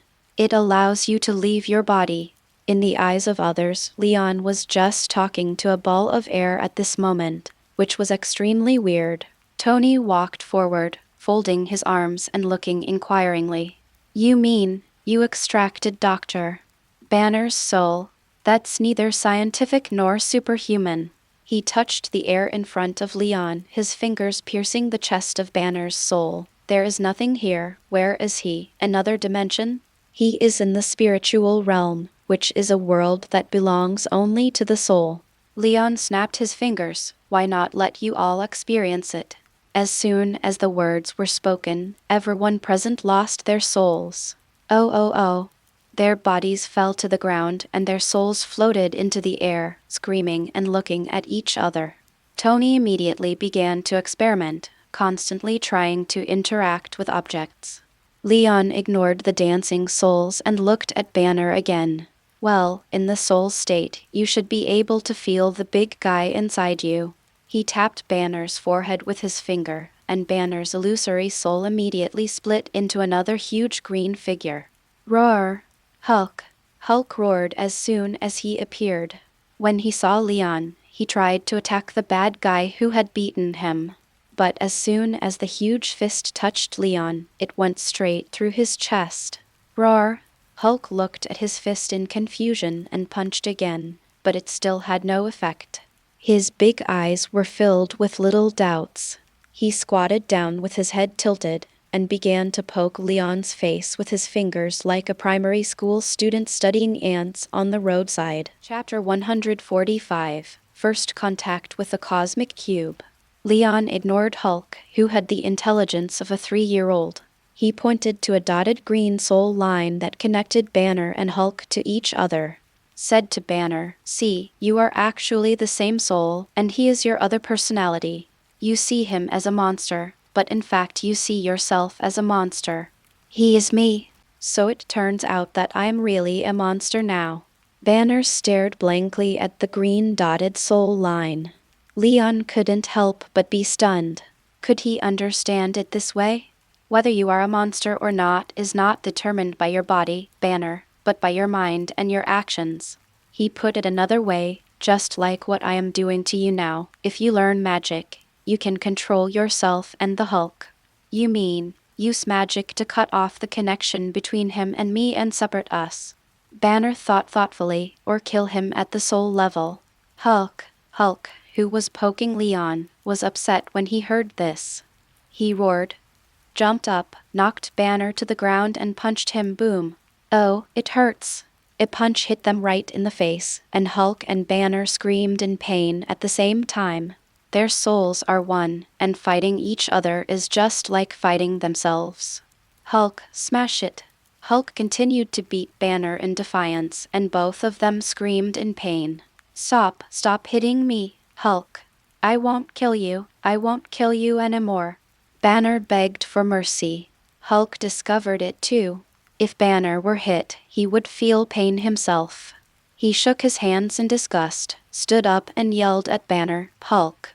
Then he sat down on the ground and turned his head away, deliberately not looking at Leon. Everyone else watched this scene quietly, with expressions as if they had seen a ghost. Leon spread his hands to Banner. Hey, you feel it. You are the same soul. How do you cut it? If Hulk and you really separate into two individuals, then you will be incomplete and your strength will plummet. Banner glanced at Hulk depressedly. I would rather not have this kind of strength. Hulk also shook his head in disgust, slapped Banner to the ground, and shook his head because of the synchronization of perception. Are you sure? The Hulk's strength will be reduced if we separate, and Banner, your ordinary physique will probably be at risk of paralysis. Separating you forcefully is not necessarily a good option. Leon raised his index finger. I have a good idea. What idea? Banner felt that the method Superman came up with must be good. Come and learn some magic. Learn the astral projection that I just used to knock your soul out of your body. Then you won't have to worry about conflicts with the Hulk anymore. Leon explained. Actually, this is your biggest conflict. One is that Hulk is irritable, mentally immature, and prone to causing damage. The other is when you and your girlfriend are happy. When you get excited, the Hulk comes out, right? Banner scratched his head shyly. Actually, you don't have to be so direct. Betty's soul on the other side also turned her head away in embarrassment. When escaping from the military base last night, Banner and Betty hid in a small hotel. The atmosphere of the reunion was just right, and the moonlight was bright and beautiful. The two of them got closer to each other without realizing it. Then, they all proceeded to the next step. Banner's body began to grow larger and greener. How could he accept this? So, you're telling me to use that astral projection to control the Hulk when he's on the verge of losing control? Banner said with hope in his heart. Almost, but the requirements are higher. Leon walked up to Hulk's soul and pointed his index finger, and Hulk immediately merged back into Banner. Just need to learn astral projection and make a little more progress in the study of the soul. Leon made a gesture with his index finger and thumb. You can knock the Hulk out of your body whenever you need to. Or knock yourself out of your body. This way you can control the Hulk, and when you are in danger, you can turn into the Hulk in time. Banner was very excited when he heard this. He rubbed his hands together. That sounds amazing. May I ask if there are any conditions for learning this magic? When can I start? All you need is for you to join Kamar-Taj right now. Leon smiled and snapped his fingers, and everyone's soul returned to their bodies. Scary. The corpses on the ground opened their eyes at the same time. After everyone stood up, they randomly touched their chests and cheeks. The experience of their souls leaving their bodies just now is something they will never forget for the rest of their lives. Everyone's eyes lit up, and they wanted to shout like Banner, Coach, I want to learn magic. Leon stopped him directly. Don't even think about it. Learning magic requires talent and price. You should just continue to be a good agent and serve the world. What talent? Do you think I have any talent? Tony came over. His curious heart was stirring again. Leon joked, talent means that one of your body or soul must be delicious, so that the dimensional demon god is willing to give you a loan amount. What a weird metaphor for deliciousness. Why does it sound like I want to turn myself into a dish? Tony raised his eyebrows. What is the dimensional demon? If you want to know, I can ask other mages to explain it to you later. Leon looked around with his supervision. He drew a secret door in the air, but forget it today. Don't forget that I'm here to get the cosmic cube.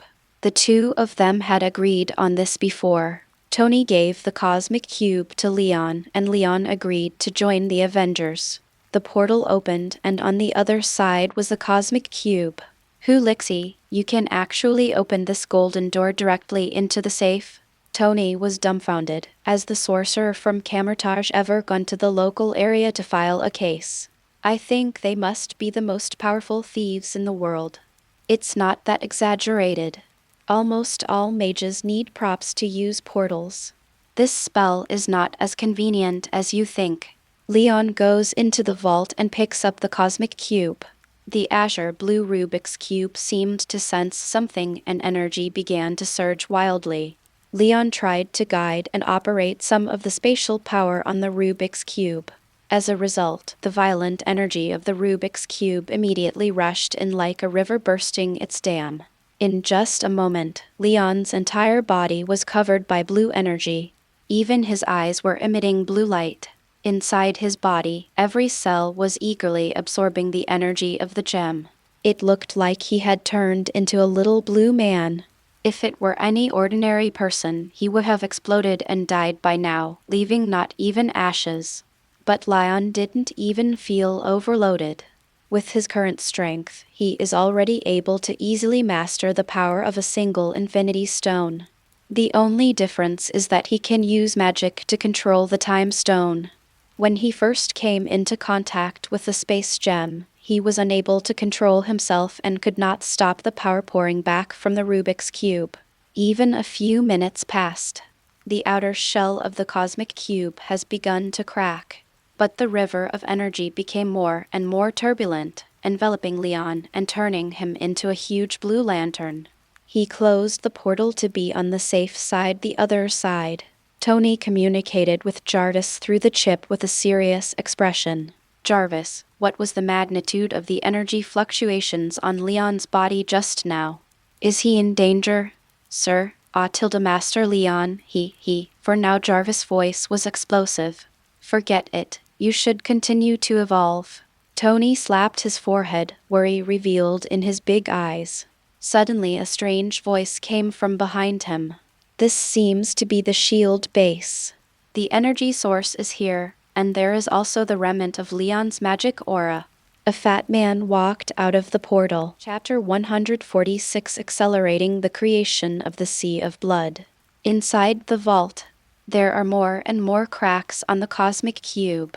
Finally, with a crisp sound, the entire Rubik's Cube shattered completely.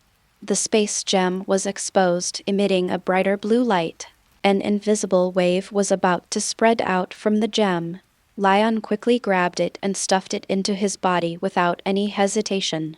The torrent of energy finally ended. The spatial energy surrounding him gradually dissipated. But in his inner world, the space gem is like a fish that has been out of water for too long and suddenly returns to the sea. Release energy more unscrupulously. The majestic spatial energy continuously flows out from the gem and merges into the world. For a moment, the entire world inside Leon's body began to rumble. The world, which originally had a diameter of 6 kilometers, actually began to expand gradually after integrating the energy of space. The speed is not fast, but it is continuous. Leon observed for a few minutes, raised his eyebrows, and suddenly realized. The energy of the space stone comes from the Marvel Universe. But these energies now ran into his inner world.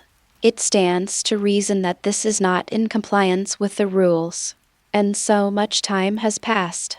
Those guys from Eternity and Infinity who always like to peek at him must have noticed the abnormality a long time ago. Since they did not step forward to stop him, they naturally condoned his current behavior.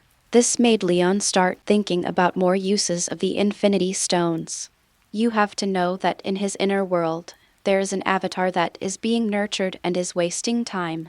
After breaking through to become Domain Lord, the gestation time of the Blood Sea clone was shortened from 6,000 years to 60 years.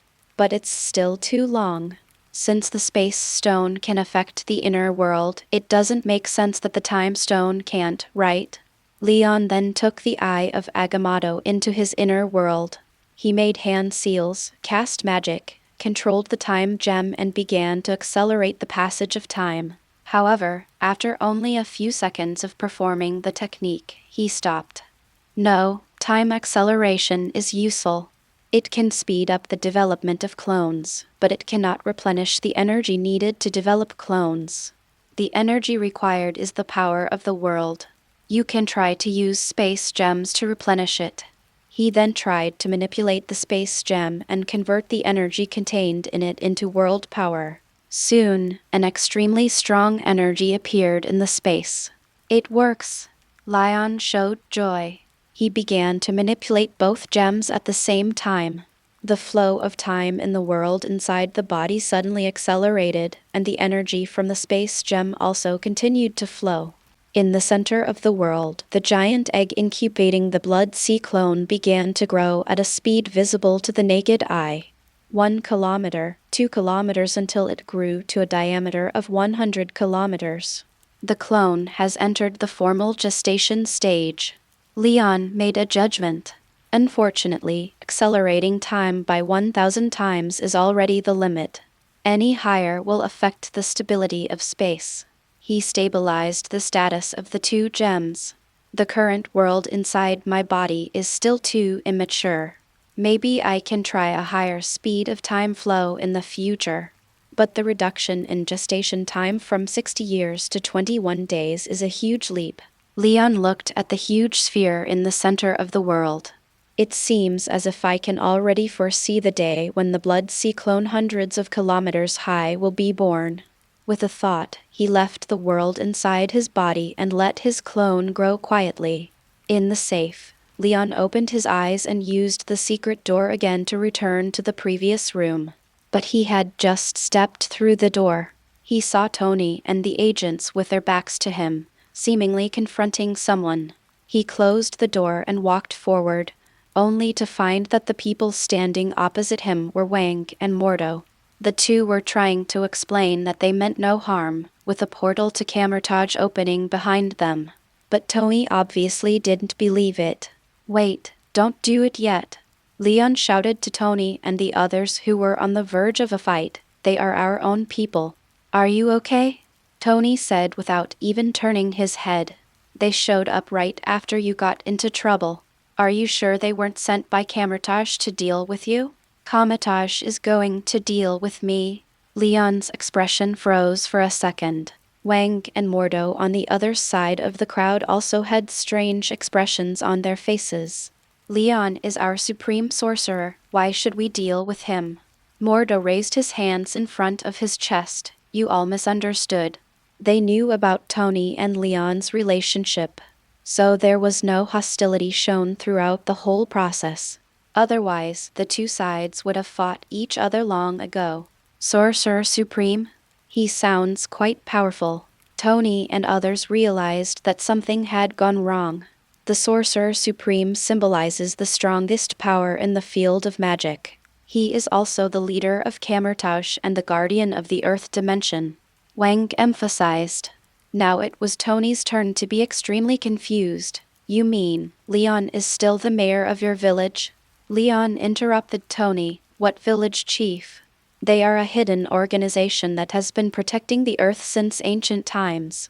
He showed a helpless expression. Although the process was a bit tortuous, the previous Supreme Sorcerer passed the position to me before he passed away. "No, you've only been there for more than a month, and you've become a leader already." Tony was convinced. "My younger brother can quickly climb to the highest position wherever he goes." This time, he even outworked the other person's boss to death. "A month is long enough." Leon patted Tony's shoulder. "If we only count the time spent in the Marvel world, it has been less than a year since he awakened his abilities.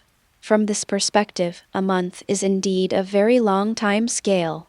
He walked towards Mordo and the other man. "It's only been a few hours. How did you find this place?" What really surprised Lion was the arrival of Mordo and the other man. Could it be that something unexpected happened in Kamar-Taj, and some temple was destroyed by the dimensional demon? Mordo's mouth twitched when he heard this. Why did he feel that Leon seemed to be wishing that a dimensional demon would come and attack the temple?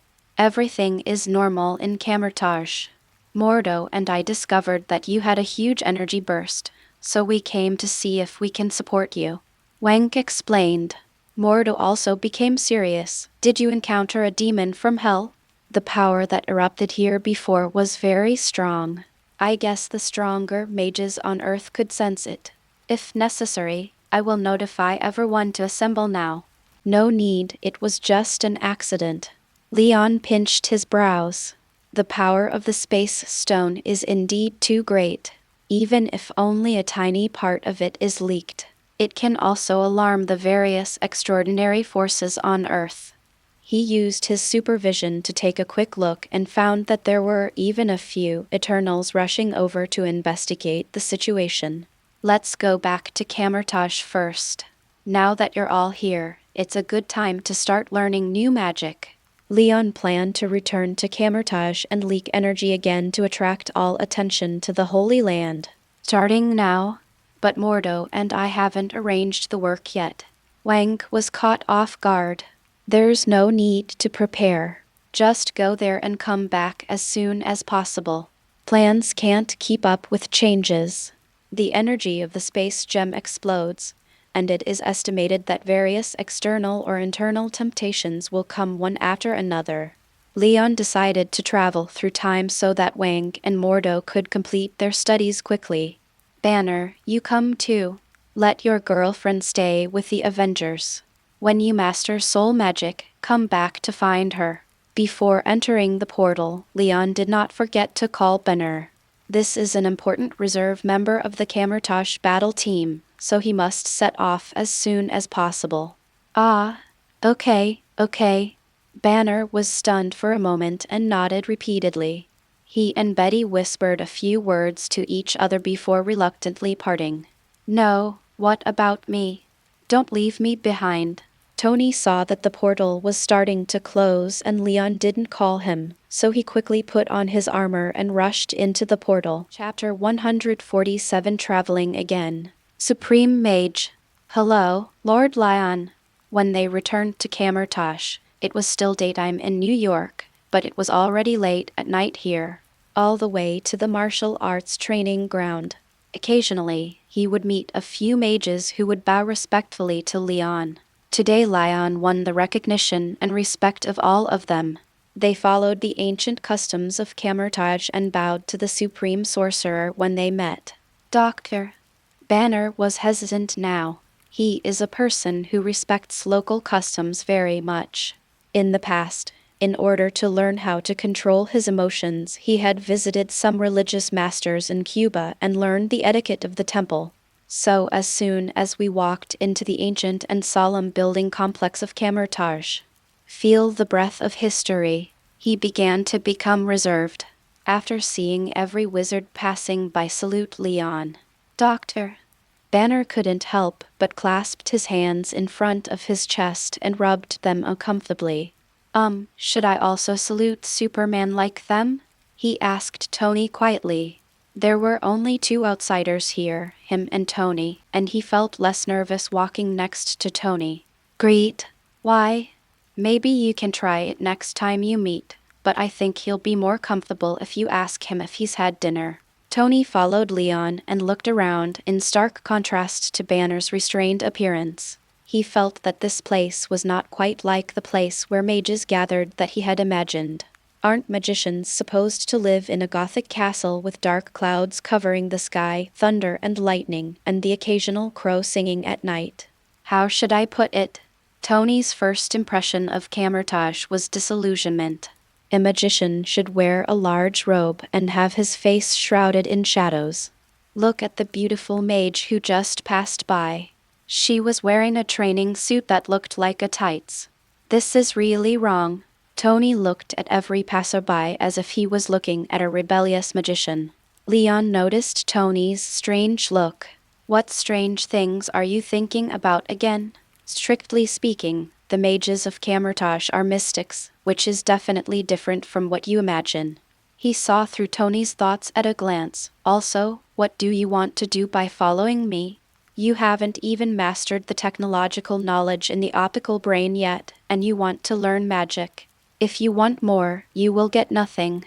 Sorry, I don't understand any of your complicated phrases. Tony straightened his neck. In the world of geniuses, there is no choice. You have to take it all. Okay, great genius, you can go find an empty room as a temporary dormitory. The king will be responsible for teaching you magic later. The same goes for you, Doctor. Banner, you should settle down first. Learning magic will be a long process. Leon led the 4 people into the training ground. Wang and Mordo could not hide their excitement, unlike Tony and Banner, who are still a little confused. They are full of anticipation for the upcoming trip. It seems that both of you are ready? Leon asked. Of course, the first thing I packed was my luggage. Wang flicked his wrist and used a portal to pull out a bundle wrapped in sackcloth from the opposite side. Isn't your luggage a bit too retro? Leon looked at Mordo again. What about you? I'm ready too. Mordo also cast a portal and took out a silver metal suitcase from his room. Tony, who was standing by, couldn't help but whisper to Banner, I told you that everyone here has the potential to become an international thief. Leon's focus was different. Mordo, I didn't expect your luggage to be quite normal. At least it's much more modern than the king's. Wang then defended himself. In fact, I chose this kind of luggage because I might go to another magic holy land to study. He held up the sackcloth bundle and said, after all, the technology of magicians in movies and TV shows is relatively backward, right? The looks that the people present gave him suddenly became strange. This guy is a wizard himself, yet he still has stereotypes about other wizards. Whatever you think is appropriate, I won't interfere. Leon coughed lightly and said, well, I'll go explore the way first, and you two take Tony and Banner to find a room to stay. I'll be back soon. As he said this, he activated his ability to travel through time and space, intending to search the Harry Potter world. Tony interrupted at this time. Wait, are you planning to travel through time? Yes, go to a world with a different magic system. Leon nodded, then said, powerful mages can communicate with parallel universes. As long as they are strong enough, traveling through the world is no problem. Leon does not intend to reveal specific information about his time travel ability to anyone other than Tony. Although considering his current strength, it doesn't matter whether it is kept secret or not. But no one wants to show themselves naked to others. Besides, traveling through worlds is not uncommon in Marvel. There are many wizards who can open a portal into another dimension. Wang and Mordo were stunned when they heard this. It turns out to be a parallel universe. Mordo was a little worried, but will that disrupt the natural laws of the other world? No, I will discuss everything with the eternity of their universe in advance. You don't have to worry. Leon waved his hand. Wang and Mordo couldn't believe what they heard. Eternity? How could Leon be able to talk to an existence like eternity? The 2 men looked at Leon with awe-inspiring eyes. Leon has no guilt about this. The ability to travel through time and space can communicate with the world's consciousness, which, to some extent, is indeed communicating eternity. Wait, aren't you going to share the reason why you want to go to another world? And take me and Banner with you. Tony put his arms around Banner's neck. Well, I won't actually. I could go and take a look, haha. Banner scratched his cheek. He subconsciously didn't want to cause trouble to others. But as a physicist, his curiosity about the other world instantly overwhelmed his cautious habits. That's fine. Just think of it as a rehearsal for the battle in 4 months. Leon thought about it and agreed. It made no difference to him whether he brought 2 or 4 people. But Banner has to act with me and can't cause any trouble over there. Of course, I will always follow you, Superman." Banner nodded repeatedly. Tony was curious. What battle? And this Asgard sounds familiar. Let Mordo and Wang tell you this question. Leon closed his eyes and began to search the world. Keywords: Harry Potter, magic. Confirmation of crossing. Leon paid a negligible amount of physical effort and disappeared into the Marvel world. The two mages present were shocked again. He didn't leave using the secret door. Leon's space magic is so terrifying. Don't worry about him. He's already extremely powerful. Tony approached the two of them. Why don't we talk about Asgard? Banner also came over. Asgard seems to be a country in Norse mythology. Does it really exist? Wang was surrounded in the middle. He looked around and his face became serious. You are right, Note. This is the only time I have taken multiple people through a world outside of Marvel. Chapter 148. Accidentally entering the zombie universe. Leon felt that the journey through time was very brief. He came to another world almost as soon as he closed his eyes and opened them again. There wasn't even the previous feeling of passing through a thin film. This is a bit weird. Hey. Don't come any closer. As soon as Leon opened his eyes, he saw a guy holding a copy of Harry Potter staggering towards him. There was not a single piece of healthy flesh on this guy's body. The left half of his face showed bones, while the right half was covered with wrinkled, rotten flesh. Zombies. As soon as Leon saw the zombies, hold your breath immediately and turn on your super hearing. In an instant he understood what kind of world this was. The next moment he directly used the freezing breath. In an instant, the entire city he was in turned into a kingdom of ice. Then he soared into the sky, left the earth in an instant and appeared in outer space. But his actions did not end there. He controlled the pronucleus in his body and left his body directly. At the same time, his soul left his body and floated in the void with the pronucleus. This is actually the zombie world in the What If series in the Marvel Cinematic Universe. Leon's soul exclaimed. He only had a moment to catch his breath now, and his heart was filled with disbelief. In just a moment, he heard the voices of superheroes like Spider-Man, Winter Soldier, and Banner. They were discussing how to escape New York and go to New Jersey to find equipment to cure the zombie virus. This made Leon realize that the world he traveled through was the zombie universe, and what if the reason why I traveled here is because this world has both Harry Potter and magic? Leon remembered that when he was watching anime, the Ant-Man in this world talked nonsense and shouted Wingardium Leviosa. That's the levitation spell from Harry Potter. In other words, this world has Harry Potter IP works.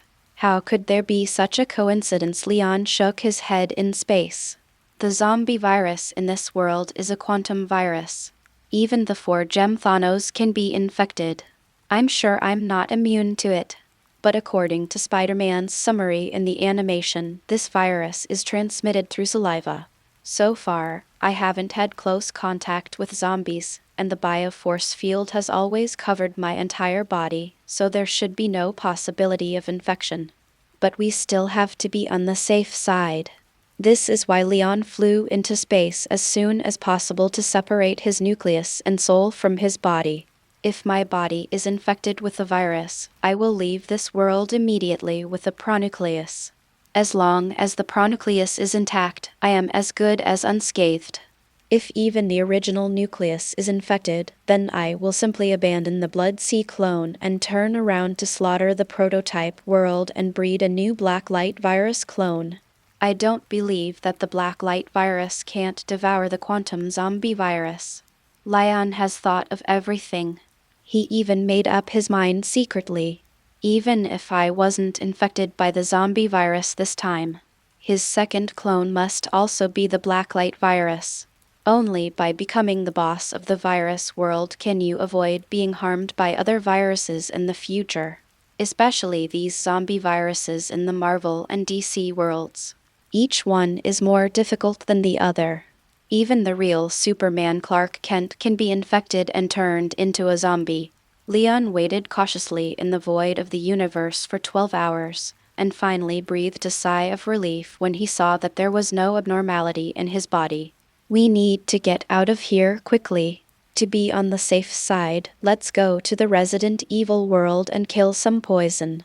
Leon did not let the pronucleus return to the body, but directly connected to the energy in the body and activated the ability to travel through time. Before leaving, he looked back at the Earth of this world for the last time.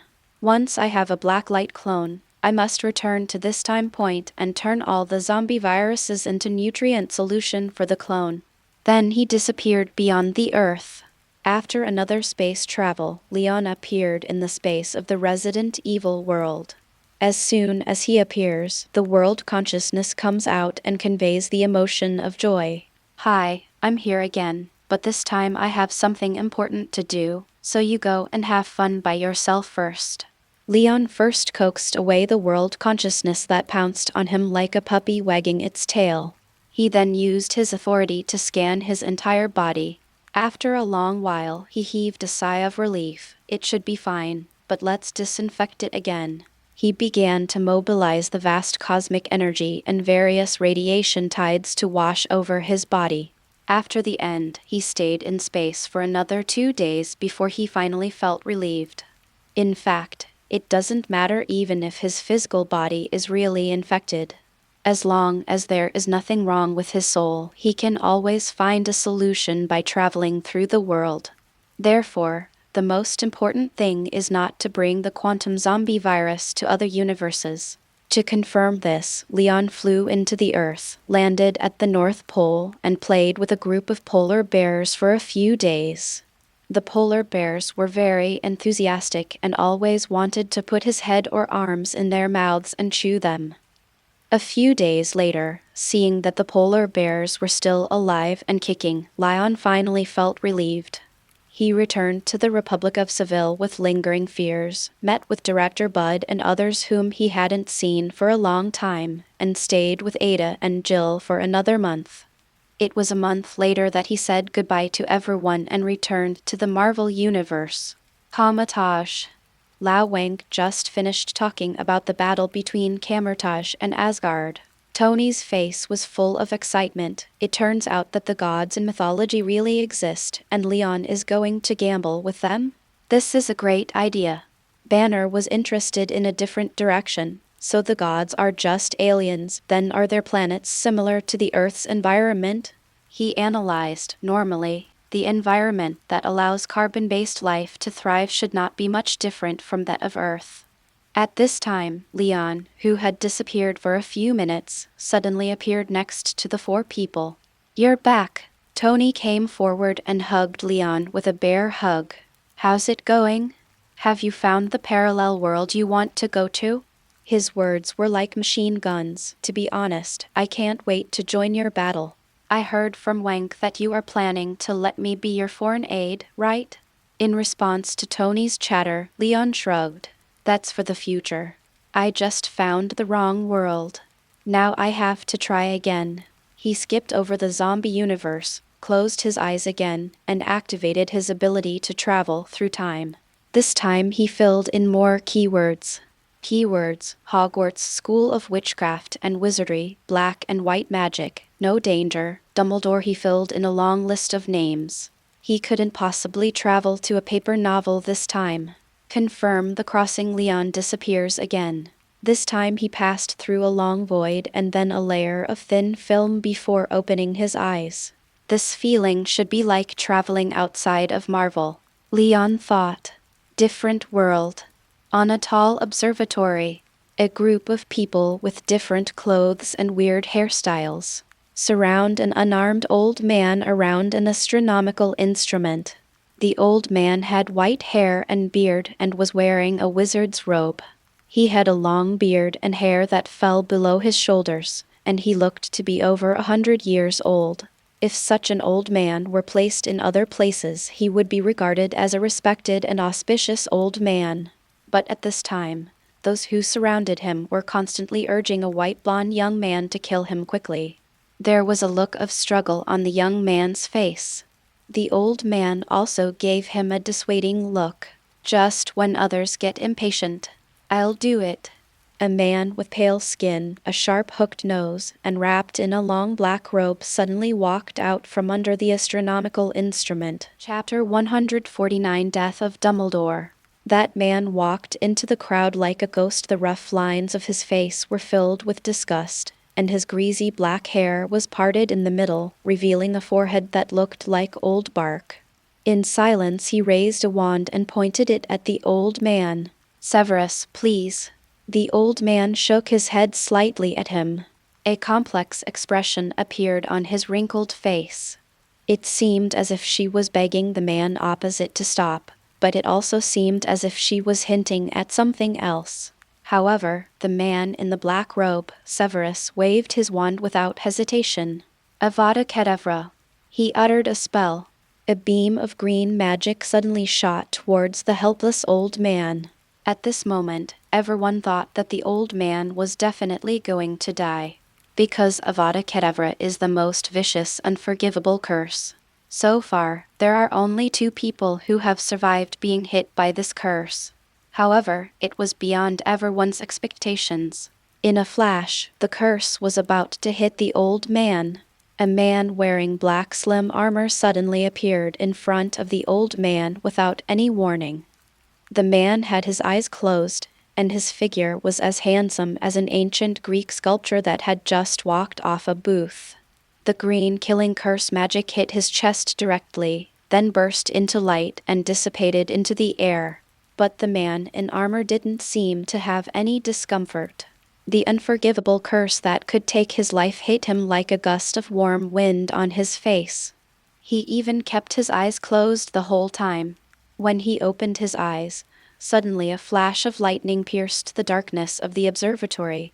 Everyone took a step back in unison, their hearts beating faster and faster for no apparent reason, as if they had just walked through the brink of death. "Hey, are you Dumbledore?" The man in armor saw the old man with white hair and beard, and his sharp eyes narrowed. "I am indeed, sir. Are you okay?"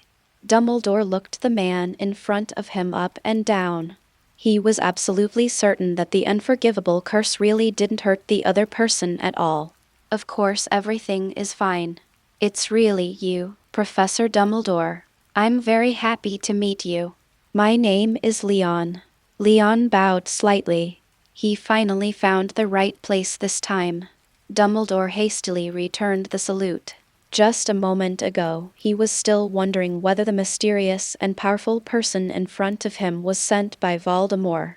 But the other party was so friendly that he couldn't help but guess that this young man might be sent by the man in the Tower of Nurmengard to help him. Albus Dumbledore, although I probably don't need to introduce myself. He couldn't help but take a step forward and asked again, "Mr. Leon, are you really okay?" Leon was a little surprised. "Why do you keep asking this?" He lowered his head and said, "I see. You mean my battle suit. Don't mind it. It's just a piece of clothing that can be changed at will." With the thought, Superman's suit suddenly turned into a wizard robe dotted with stars. "But I did feel a bit of coolness just now. Was someone pouring water on me?" The killing curse just now didn't make Leon feel any discomfort, and he didn't even feel like he was attacked. As he travels through the world, he becomes groggy and vegetative. At this moment, a sudden death curse was like a cup of refreshing coffee to him. Leon looked around and saw the other people in the observatory. There are weird women with smoky eyeshadow and middle-aged men who look like old bats. There is also a Harry Potter hidden under the floor of the observatory. Dumbledore's wand also rolled to the side. This scene seems familiar. "Professor Dumbledore, you look like you need some help." Leon remembered that the scene was the death of Dumbledore. But from the context of the story, it seems that this death was not an accident. It was the old bee's own choice and arrangement. "Ah no, actually everything is fine here. Please let me talk to them alone, Mr. Lyon." Dumbledore wanted Snape to continue killing him as soon as possible. Leon looked at Dumbledore deeply. No matter whether it is Ancient One or Dumbledore, When he met these masters of magic, were they all busy dying? This made Leon feel that he was a natural counter to magic masters. As you wish. Leon made way. I just have to go pick up a few companions. See you later, Professor Dumbledore. Of course, see you later. Dumbledore nodded subconsciously. Then the next second, Leon disappeared silently. Everyone present, whether Death Eaters or White Wizards, were stunned. He didn't seem to be using apparition? Malfoy, who had long platinum hair, said with a trembling voice. Snape, holding his wand, was also distracted. Before anyone else could react, he cast a look at Dumbledore. Are you still dead now? Dumbledore nodded slightly. Hurry up. No, Severus, please. Dumbledore thought for a moment and said the same words again. Snape had a blank expression on his face, his eyes like a demon that had been holding a grudge for 1,000 years, and he waved his wand again. But this time he changed his tactics. The divine edge is shadowless. Dumbledore was hit by magic, and sword scars immediately appeared on his face and chest. Blood gushed out of his body. He trembled all over, staggered back, and fell down with his weak hands on the wall. The Death Eaters subconsciously chased after him and looked down from the battlements. Dumbledore, his hair and beard stained with blood, fell in the wind like a rag. The dark clouds in the sky were reflected in his eyes, falling heavily to the ground. More blood flowed out, staining the soil under the light-colored wizard robe red. Dumbledore died, and his eyes remained open even after he died, as if he was looking at the billions of stars behind the dark clouds. No, Professor. Harry Potter, who had been hiding under the astronomical instrument, was filled with anger and chased after the Death Eaters who were leaving. Leon returns to Kamar-Taj again. Look who's back, Clark. Did you find the target world this time? Tony and Wang were talking about Odin's one eye, and when they saw Leon coming back, they walked over to him. Found it, this talkative Bruce. Are you sure you are ready? We can set off now, Leon said. Banner was stunned. Ah, I didn't say anything? Tony patted him on the shoulder. Leon is talking about Bruce Wayne. Superman and Batman. My God, you brothers actually have your own nicknames. Banner raised his eyebrows high. What nickname? That's a nickname given by Tony, Leon said. Wang and Mordo are ready. What about you two? This time, when Leon returned, he deliberately left an hour, which was enough time for Tony to handle everything. Banner was carrying a backpack. I'm ready too, in fact. I only had one pair of pants left when I arrived in New York. Thanks to Tony, he bought me some daily necessities on his way back. Because he was arrested and brought back to New York, Banner was penniless at the time. Even because of turning into Hulk. Even the only pants he had left were in tatters. But material scarcity does not make Banner feel ashamed. Instead, he feels very comfortable and calm now. Standing next to Superman and these mages, the Hulk that had troubled him for years suddenly wasn't a problem anymore.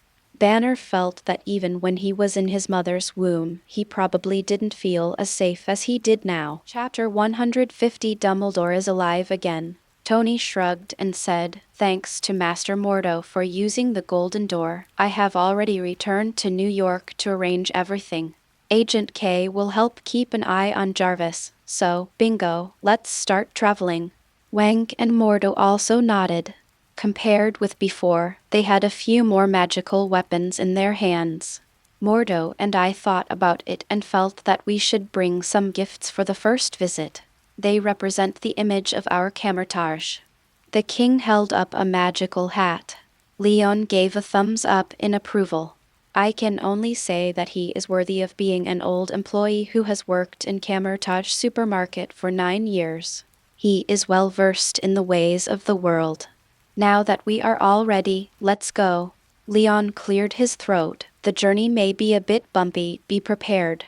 After saying that, he activated his ability, locked onto the 4 people present, and left the Marvel world at the same time. The sky was covered with dark clouds, and not a single ray of light could penetrate the clouds. The central courtyard of Hogwarts. All students and professors gather here. In the crowd, Dumbledore's bloody body was cleaned up by magic. He lay on his back on the grass, his hands clasped across his chest, his face as peaceful as ever.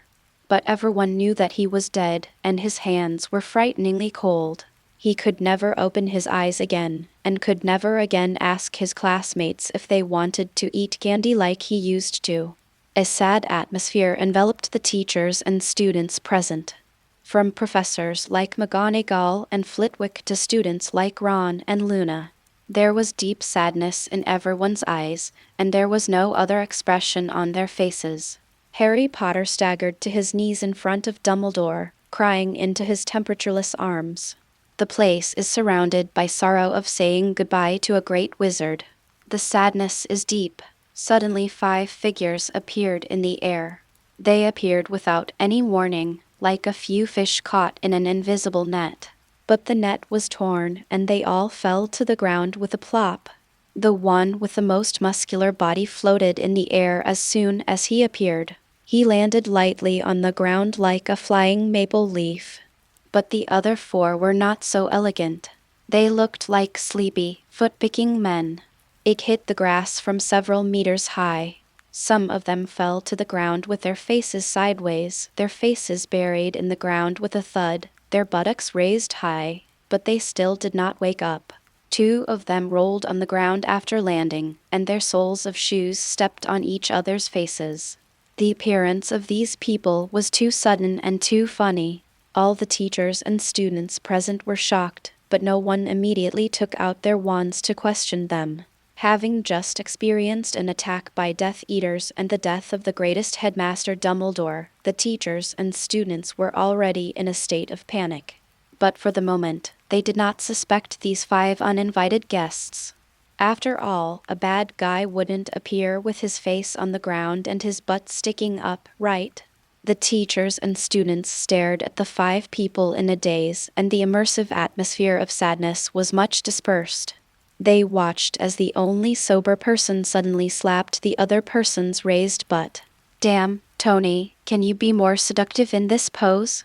As the man spoke, he took out a square box and kept pressing it, apparently recording the embarrassing situation of Tony he was talking about. Seeing this scene, every wizard couldn't help but break out in a cold sweat. "What kind of people are these?" It's you," Harry Potter suddenly exclaimed. His eyes were still red, filled with surprise. "Potter, do you know these gentlemen?"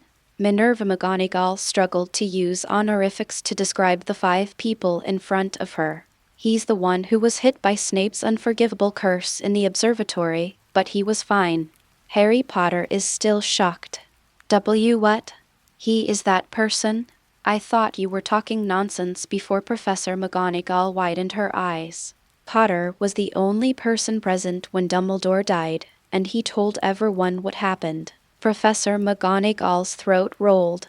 The 5 visitors who just seemed like a group of lunatics suddenly turned into powerful magicians in her eyes. Powerful wizards usually have some quirks. Just like Dumbledore likes candy. Looking at it this way, she felt that the 5 people in front of her were much more normal. Sir, you are Mag tried to talk to Leon." Leon smiled and waved his hand. "Please wait, my companions will wake up soon." He trailed off. Tony, who was sticking his butt out at my feet, groaned and opened his confused eyes. The others woke up around this time, according to their different physical and mental strength. Mordo, Banner, and Wang woke up one after another. "What is this, Doctor?" "Banner, your shoe. It almost crushed my face." Mordo took Banner's foot away. Banner stood up, with shoe prints on his face. Sorry, are we there yet? I just felt a buzz in my head and lost consciousness."